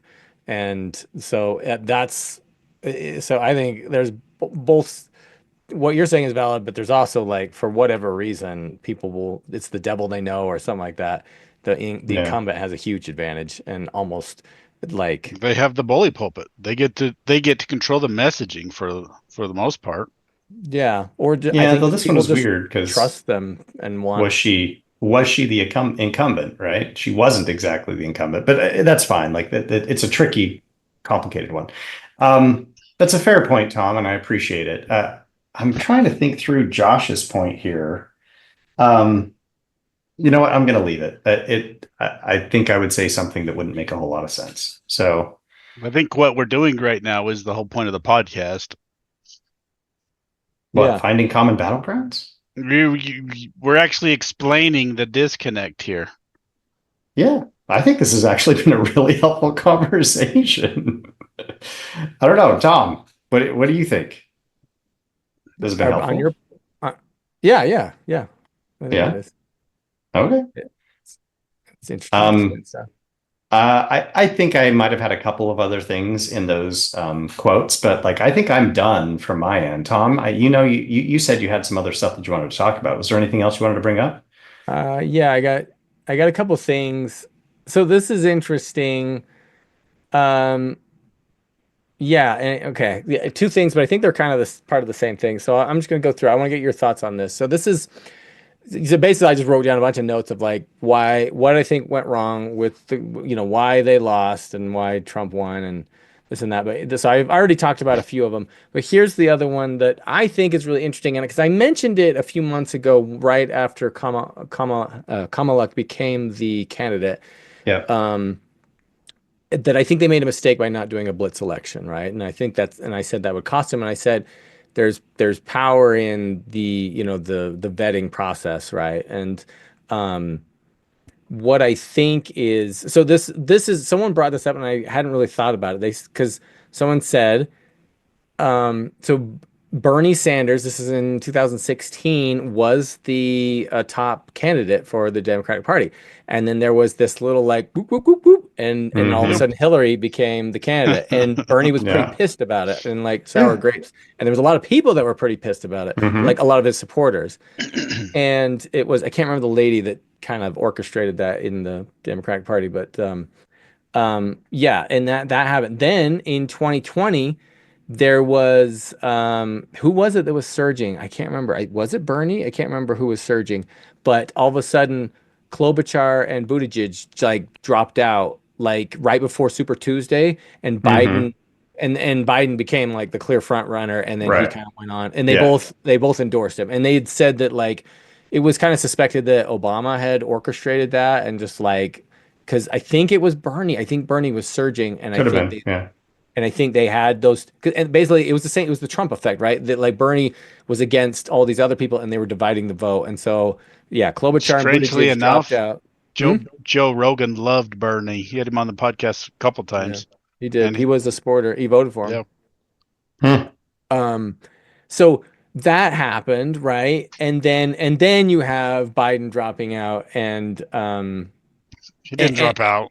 He was well, kicked out. sorry, being He was pushed forced out of out, a right? moving bus. But then and shoving Kamala in, and Yeah, it's like kind of a history of the Democrats sort of puppet mastering who they want and not being democratic, right, in the Hmm. the that's process the of getting the problem. best person in. And I think that's it's a I can only think of that it comes from a position of fear that they want to control the outcome, They and want to it's control the candidate. Again, that's why I right. say the Democrats, their proper place was championing the dispossessed. They don't care about the little people anymore. Now it's those people in power in the DNC, they care about staying in power. They want their puppets. That's all they care about. Well, but I mean, that's true of both parties. Both parties want to stay in No, power. What do no, you mean? because Republicans don't want to stay in power? Trump just Yes, took they over the want to stay in party. power. Yeah, I mean, I yeah, the RNC wants to stay in power. Of They're not in course. power. Trump took over. They're well, Well, not in right. power sure. anymore. That's And, fine. But like and both parties, I would yeah. say that was really messy with Trump going through every time it's been messy. Well, And Yeah. a lot of people didn't like it, and a lot of people, but I but think but to me, it's refreshing in a way because it shows the RNC doesn't have that same level of power over their base as the DNC has. DNC, they get whatever they want. You guys didn't have a say in who your candidate was. The DNC did it just the same as they did for Bernie. It's a great point, Tom. Yeah, the that's fair. I'm not going to disagree with it. here's the other thing that's kind of related, but it's a little different. And someone had brought this up too, and I thought it was really interesting. And they were talking about Ruth Bader Ginsburg, and how she was 73. And I had thought this the whole time. I totally have always agreed with this. She was 73, like, so the question was, why did she wait so long? Mhm. And then she died, Yep. and right during Trump's term, and then Trump elected or nominated Appointed a somebody else. Yeah. conservative judge, and it was like, why did they wait so long? And so someone was saying, I didn't know this. She had cancer. She was diagnosed with cancer Mhm. when she was 73 during Really? Obama's term, Yep. right? Really? Good Mhm. time to, hey, this would be a good time Yep. for me to step But she out, stuck right? in, and And lots she's of people are not happy about that. Yes. Like, why did she stay in? And they sort of like the idea, this person was alluding that it was like there was pride. There was she liked being in there and she wanted to be in there and da da da. And That's why Biden stuck in, right? well, that's the exact point I'm bringing in. Is like Probably. what Biden clearly knew there was problems and a lot of people were covering for him and they thought maybe they could get through it or something. But yeah, there was like a little bit of I think there's a little bit of pride thing going on where they're like, I should step down, but I'm not going to, and it's because you're selfish and you're going to do it at the party. Now, here's the thing. Trump's crazy megalomaniac narcissist, right? So it's like he's would he do the same? I don't know, right? But there was this sort of pattern of this like basically the Democrats shooting themselves in the foot because they don't want to do things or whatever. So that's interesting. It's just some things that I thought was pointed out that was interesting. Now, I heard this as well. That was news to me that I didn't hear that Biden also that it wasn't anticipated that he would endorse Kamala during his resignation speech, but he did. And that actually the Democratic Party were vetting candidates. They said they were talking about Mark Kelly, the Arizona the Mhm. astronaut guy, Right. and other candidates and talking about them, and that it was sort of like a fu from Biden to be like, because once he endorsed him, it was sort of like you had to go with Kamala, and I don't know if it was like there was two thoughts, like it's his woman, right? It was his VP. Sorry, not his woman, his VP, and so therefore like But they didn't like each other. right. Like, and it's my team, and therefore I'm going to have her go forward. Or it could have been like, I know she's going to lose, and so I'm going to screw you guys. And I'm the only person who ever beat Trump, right? Yeah. He leaves with that sort I of, think that's what his thought process was, because otherwise, if she wins, then he's just that old doddering fool that died in office and got replaced by Kamala, right? He doesn't right. have a legacy. Everything Yeah, fell but apart her underneath him. losing isn't going to make his legacy look good. Yeah, it I, is, because then he it could say, kind "Well, of, I could have beat him. They kicked I'm me the out, but only I one could who have. beat Yeah, I Trump. beat him last time." Yeah. I Interesting. it's an interesting idea. I hadn't heard that before, but like, yeah, that was so because it was weird. Because remember, it was on Monday or something. It was like after the debate. It was like Monday or it was like a week later. But he said Mhm. that he resigned, but he was going to give a speech like 3 days later. And you're like, and everyone knew what he was going to talk about, right? You're like, you don't need to give a speech. I'm like, dude, you were the last person to figure out that you needed to resign. So it's like, but he gave a speech like 3 days later, even though the news was sort of already out. But then, yeah, then he endorsed her. And I guess that was a bit of a curveball that he threw at everyone. Hmm. It's funny. Yeah, so anyway, that's just some thoughts. I'm like it seems like there's some hubris within the party, and like when I say that, we have this crazy narcissist on the right, so it's like I don't even know what that means, right? What any of this means. So Well, but I it is means an that observation that I've made. people that we don't want in positions of power are the ones that are drawn to positions of power. That's Yeah. what it Yeah. means. Yeah. The best generals, the best presidents are the ones that don't want the job. That's why Right. Calvin Coolidge was so great. After 4 years, he's like, "This is getting to my head, guys. Like, I'm starting to believe all the good crap you're saying about me, so I'm out." And they Yeah. couldn't get him to run again, right? George Washington was a great president. He didn't want to do it. He's a great general. Yeah. Didn't want to do it. And So, this was my email signature for a while, but it's a quote from Douglas Adams, who I absolutely love. To summarize, it is a well-known fact that those people who most want to rule people are ipso facto those least suited to do it. Mm. To summarize the summary, anyone who is capable of getting themselves made president should on no account be allowed to do the job. To summarize the summary of the summary, people are a problem. But I think he nails it, right? Like, you do absolutely. not want people who want to be in power to be in power. Yeah. And that's the problem right now. We have way too many people that love being in power, and they're all If in they want power. power, they want it for the wrong reasons. You want people who don't want to do the job. Which is why I'm excited about Elon and some of the other people that like. I love Elon because I don't think he wants power for the sake of power.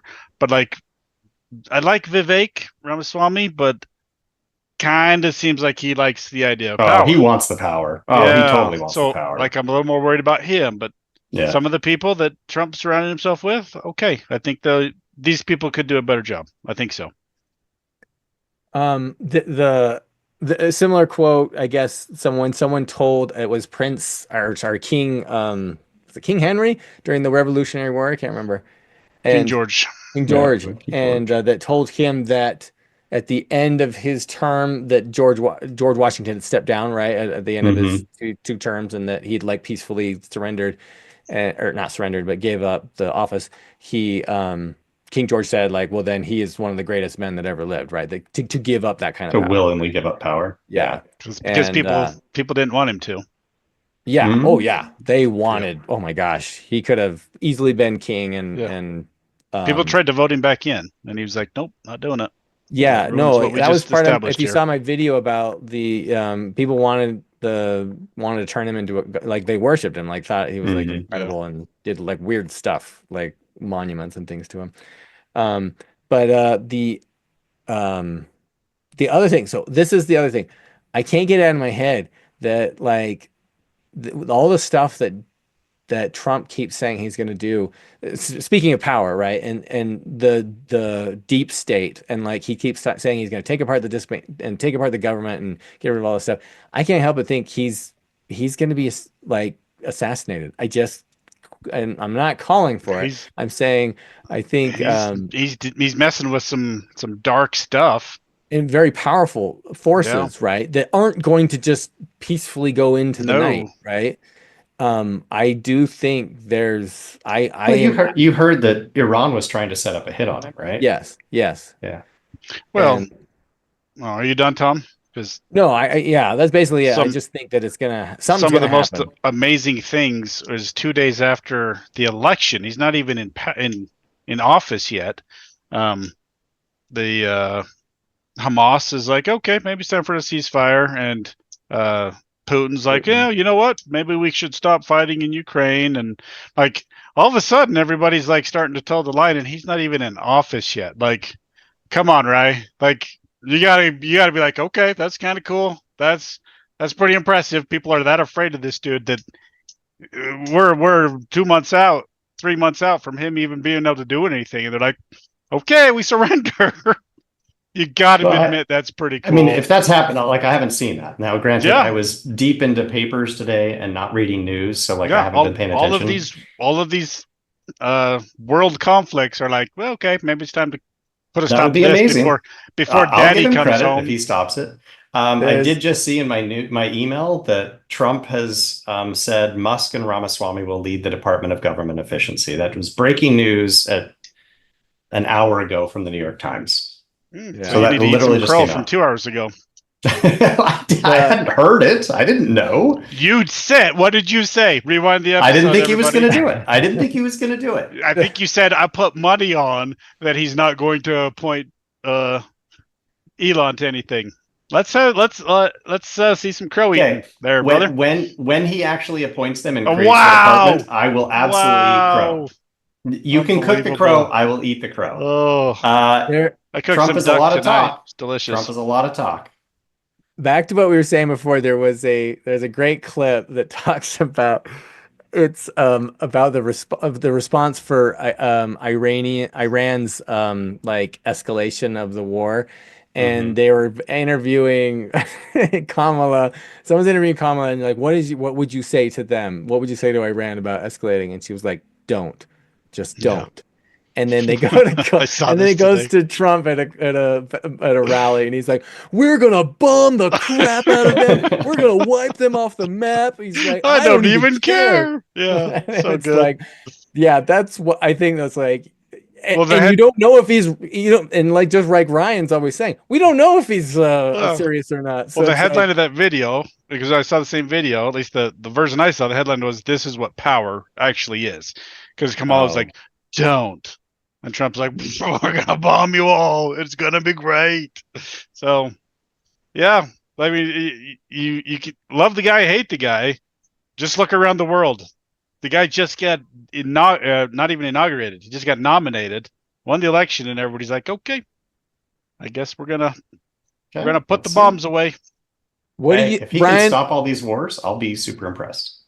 Though depends on how it turns out in Ukraine. Like, I don't know what the resolution is in Israel, right? Like, who knows what the right answer is there? That's a shit show. Sorry, but Ukraine, if he goes in and he's like, Ukraine cede all this territories to Russia, Russia gets everything. Come on, is that really a victory? Like, I'll be pretty disappointed about that. Well, yeah, we could. Yeah, we can go on. But about let's that. do that on another episode. That's a long episode. Yeah. Ryan, we should have started with this, but like, what's your take on the election? Like, I so wanted to start this podcast episode just for Josh to say, I'm moving to Canada. It's over. I'm out. Everything is a disaster. I've been depressed. I'm on antidepressants and I'm on weed. And like, I so wanted to start that, but none of that's actually true. Yeah, sure. You know, like my candidate didn't win. Okay. I was shocked by how much he won. Did that shock you? Again, no, right? Am I disappointed? But I was reading this guy who really reads the polls quite well. And he had said about 2 weeks in advance, the polls are too close. Like the polling data is too close to call. I don't know who's going to win. But if I went by my gut, it's going to be Trump and he's probably going to win all of the states. And as soon as I read that, I was like, okay, then there's a very real chance. So I think we ended the podcast with like, Josh said Trump's going to win. Tom said Trump's going to win. And I said, I don't want him to win, but I'm preparing myself for Trump to win. Right. Yeah, you had said so that. I wasn't super surprised. Was I disappointed? Yeah. But like, what do you think about, like, as far as electoral votes go, it was pretty much a landslide. I mean, it was close, but like, as far as the electoral vote, he's almost 100 above her. Yeah. So he won. Yeah. And he won the popular vote. And he won the popular vote. Was a big shock. And I think that is if the Democrats don't realize that he is the first president in 20 years on the Republican side to win the popular vote, they've got a very serious problem, right? And I should say we, right? But like, again, I'm an independent. I register as a Democrat because I have to, but like, there's a serious issue here. He got 2 million more votes than she did at the just general popular vote. Democrats have a real issue. They have a real issue. And unless they do things to fix it, they're going to keep losing. What about, here's the other big thing. Let me jump in real quick. Go ahead. Yeah. The Democrats have a huge issue because now we're actually like paying attention to them cheating. Josh, I was not going to bring this up. I was so going to avoid all of these things. You wanted to start with your leaving to Canada bull crap. This is what I want to start with. That was just as a joke. I'm not doing any of those things, right? I just wanted to like see your reaction and watch you gloat. Joke. 20 million more votes for Biden? Wow. What? Like, what do you mean 20 million more votes for Biden? Biden had the numbers I looked at. He had 20 million more votes than Kamala. No, there was like this huge jump. That's what I saw. And if that's accurate, Democrats cheated last time. Like 20 million? If that's accurate, that's crazy. I love that you took the bait on my post on Facebook, which did lead to this. Tom saw the post too. Funny. I'm sure he did. You know it was funny. And a lot of people thought I was trolling, but I'm not wrong, right? No one's saying anything about shenanigans in the election this time. Yeah, because we were watching it, and you guys got killed. I didn't even say anything else. I just left it at that. Killed. No one's saying anything about the I'm glad it was this time. I'm glad it was a blowout, right? So that it made it sort of definitive. Yeah. But if it had been close and Trump had lost, he would have denied it again, right? And most Republicans would have denied it again, right? I'm actually, like, to be fair, I'm glad that Trump won for that very reason alone. Because now, right, conservatives are not bitching and moaning about, there's shenanigans and the election was rigged, right? It's because they won, right? It's a bunch of whiny bitches on this one. But like, honestly, wow, come on. Like, it's hard to argue that, right? I'm not bitter about this. No, it's not. I literally just said, I'm excited that Trump won for this. Because now they're saying, but you refuse to acknowledge that the numbers in the last election were crazy. And maybe it was just the pandemic. but there was a crazy higher turnout for Biden. There were counties that had more votes than people. Like there was weird stuff that happened. So I know the last I know. election, I'm not saying election it was decided by stolen. 75,000 votes. Yeah, and the Democrats manufactured like 20 million of them, apparently. They did not. Ryan, what about polling? So even Jon Stewart was going on about pollsters and how crappy they are. So they were great. Polls were perfect. They were absolutely dead on. Absolutely. Really? It was within the margin of error. No, like, do you guys understand margins of error and how they work in polls? Right? That seemed outside the margin of error. No, this was definitely within the margin of error on every single one of those. Trump won it, right? But if you understand margins of error, it could be up to 6 percentage points different, right? So let's say we'll take, I don't know, let's take Georgia. It's kind of pointless to poll is really the issue. Well, not necessarily. Yeah, right? seriously. Because in a lot of the states, it's so big that it doesn't matter, right? But in the really close states, if they're basically polling at both 45%, let's say it's 45%, and then there are a couple people who are voting for something else, right? If the margin of error is 3%, so you've got a plus or minus 3%, what that could mean is that Kamala could be as low as 42%, and Trump could be as high as 40%. We understand margin of error. Right. Trump said on that Rogan polls podcast, were perfectly within the margin of error. He said pollsters are a joke because you pay them $500 million to go do a poll, and they're basically going to come back with whatever they think you want to hear. Like, when all of the pollsters are reporting the same numbers.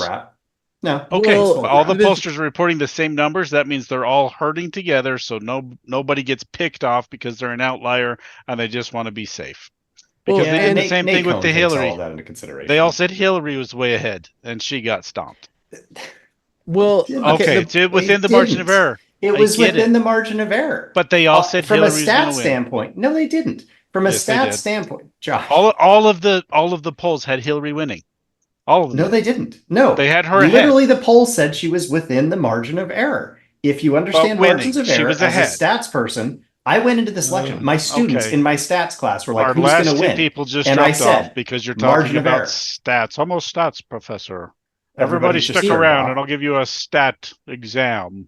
Well, I wanted to bring this because I don't know if you've heard of Poly Market, and this is the betting market for politics, and it seemed to be extremely accurate in because it showed Trump in the last 3 weeks or something just sort of polling ahead, and then put him quite far ahead.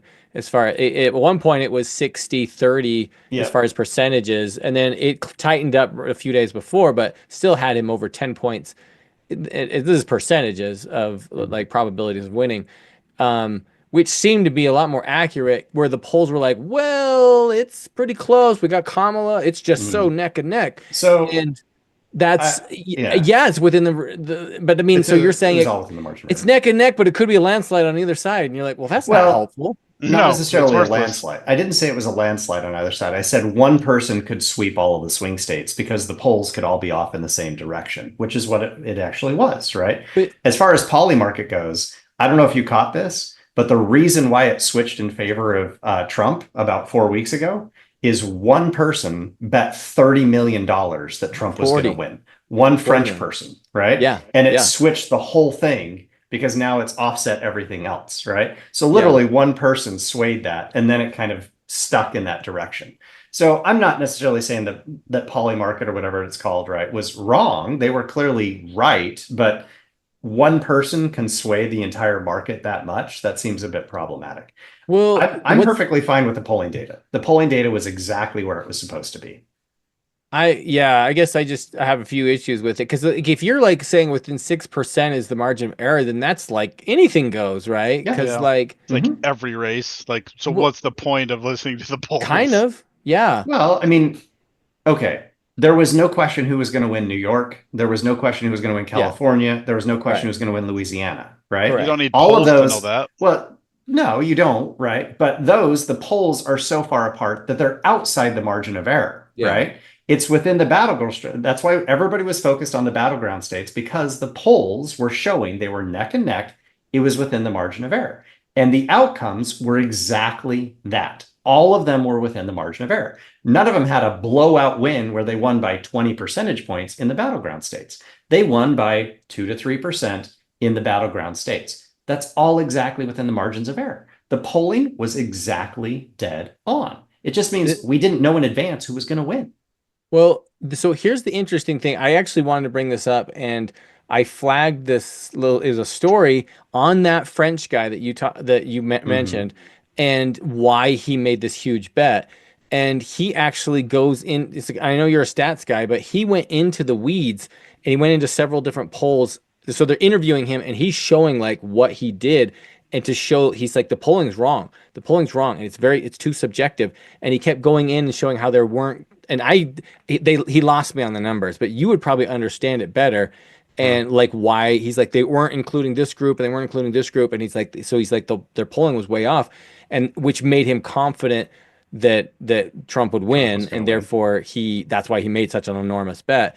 And I want to send you. I bookmarked it. I want to send it to you for you to watch and see if there's any legitimacy to what he's saying, because I thought that was really interesting. I heard Elon did the same thing on election night. He was at the party with Trump, and he had some sort of app that he had made. So well before the polls had closed, like 4 hours before anybody knew what was going to happen, he went up to Trump. He's like, "You won. I'm going to bed." That's what I heard today. I thought that was interesting. Huh. I hadn't heard that. No. Interesting. I don't know. I'd be interested in the French guy's reasoning, right? Because it sounds like stat stuff, but yeah. Right. Well, it's weird. The last thing I was bringing up was like Fox will do a poll and it favors Trump, right? And then but then like Fox actually had some where Kamala was ahead. will do a poll and it's showing Kamala. I'm saying this is like almost always happened, right? Like throughout all the elections, it's the conservative people's polls seem to be it seems to favor their candidate a lot of the time, or at least if you compare them, it's got advantage on that side. Even if it shows them losing, I've seen that. They've got a better, like they're losing by less with their polls. It seems to always happen. It doesn't happen that way. You should really check 538 and the logic that they use in their polling. They weight the polls in very specific ways based on that information. But you have a lot of independent polling outfits that they don't have a leg in the game, right? So there are a number of universities that run polling centers. And I know you're like, oh, liberal universities. They don't have a leg in the game. They're not trying to advocate for one side or the other.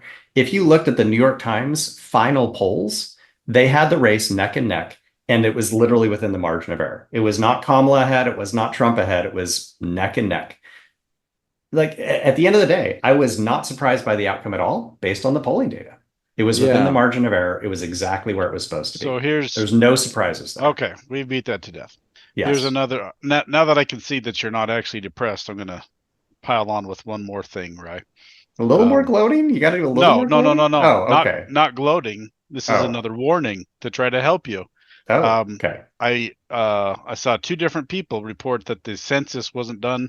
It either wasn't done or it wasn't done properly under Biden, because so many people left California and New York and a couple of the blue states and moved to Florida and Texas and red states. When the census is redone, the Democrats are going to lose like 7 or 9 electoral votes in the next election. The census is redone. Well, the census is going to be redone until 2030. They only do it every 10 years. Whoever you're saying representative seats, they're going to lose. No, in the House of Representatives.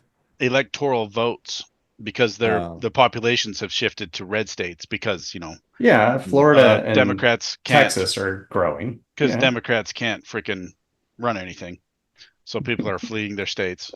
Okay, that was a little pile on there. That was a bit of a pile on because it's not so much how they run it; it's just the price. Okay, right? But it's super expensive to live in California, or even relevant to the conversation that we're talking about tonight. But they won't do redistricting. They won't do redistricting until 2030 after the next census. They won't. I can't remember who I was listening to. They literally don't redistrict until after a census. So they just redistricted based on the 2020 census. That's literally why we do a census. It's in the Constitution. Sure. I get all that.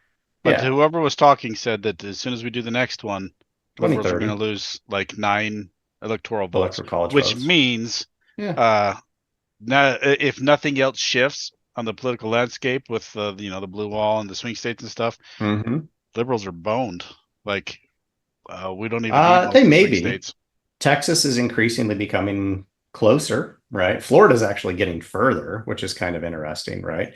Who knows? I mean, that's 6 years away. So, like, I just thought it was interesting. Yeah. But I wouldn't be surprised. I mean, we know that there's a shift going on. Florida is growing. It's growing pretty fast. Yeah, I don't know. We'll see. California's running out of U-Hauls. It's an expensive state. Yeah. It's really expensive. I know Josh wants to say bad, but it's I did because it's bad democratic governance. Well, it is. Anything else, you guys? Newsom's an idiot. That's how we're going to end the podcast right there. That's the final comment. Newsom's an idiot. Yeah. So, final comment. I had a good friend who's a liberal that was freaking out on Facebook. I should mention that. That was pretty fun. Seriously, to any liberal listening, you guys lost the election. It's a disgusting feeling. You're feeling gross. I truly am sorry that you're feeling gross right now. If you're still feeling gross, it's just not a good feeling. But it's we had Trump for 4 years. You all survived. It's gonna be okay. Like, it's not gonna be as bad as you're picturing. It's probably gonna be some good stuff. So take a breath, relax. I am sorry that you felt sucky on election night and the next day. I really am. That sucks, but it's gonna be okay. It's all good. And worst case scenario, if Trump locks you up because of your political views, Josh is going to shoot him. Yeah. There you go. He promised. I mean, you might have just got me arrested. Sorry. If he's not it's locked a contingent, yes. So please, Secret Service, if you're listening to this, it's only if Trump is breaking the law. Yes. Will Josh rise up in arms? Because I like the guy. Like, I like him way more now than I did 10 years ago. Well, I'm a big fan. I voted for him. But yeah. Okay. No, I did see people. We should end it, but I saw people on Facebook saying, I am deleting all my social media so Trump can't track me down and put me in jail because I'm on the left. So and I was like, look, I'm a little disappointed in this outcome. Like, genuinely, I had a hard time sleeping on election night because I was like, oh, this is disappointing. That's a bit over the top. Yeah. I'm sorry. SNL basically did that as their That was bit. pretty funny. Did you see the opening bit? Like, Yeah, we all voted for you. Yeah, We've loved you the man. whole time. I thought it was pretty funny. But Right. okay. Wrap it up there. Thanks, Yeah. everyone. Thanks for tuning in. Yeah. All right. See you next time. Josh, we may not always agree when it comes to politics, even though we're trying, but there is one thing we agree on. There is only one way to clean up after going to the bathroom, and that's with a Lux bidet. I've been a proud owner of a Lux bidet for years. I have literally owned a Lux Neo 320 since 2013. That's the warm water model. Talk about happy, fun, poopy time. When I leave the bathroom, I know I'm clean and ready to talk politics in a civilized manner. Exactly. Using a toilet without a bidet is about as uncivilized as it gets. Civil conversations demand civil hygiene practices. And that is why our listeners should get themselves a Lux bidet. And just to be clear, Lux is not supporting one side or the other in this podcast. They support civil conversations and clean butts. Listeners can get their own Lux bidet with 10% off by ordering at luxbidet.com and using our promo code FCBG10, Finding Common Battlegrounds 10.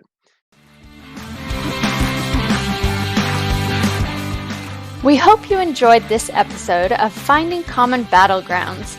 The music is by Ben Sound. The views expressed in this podcast are those of the participants and not those of their employers. For more information or more episodes, you can find us at findingcommonbattlegrounds.com.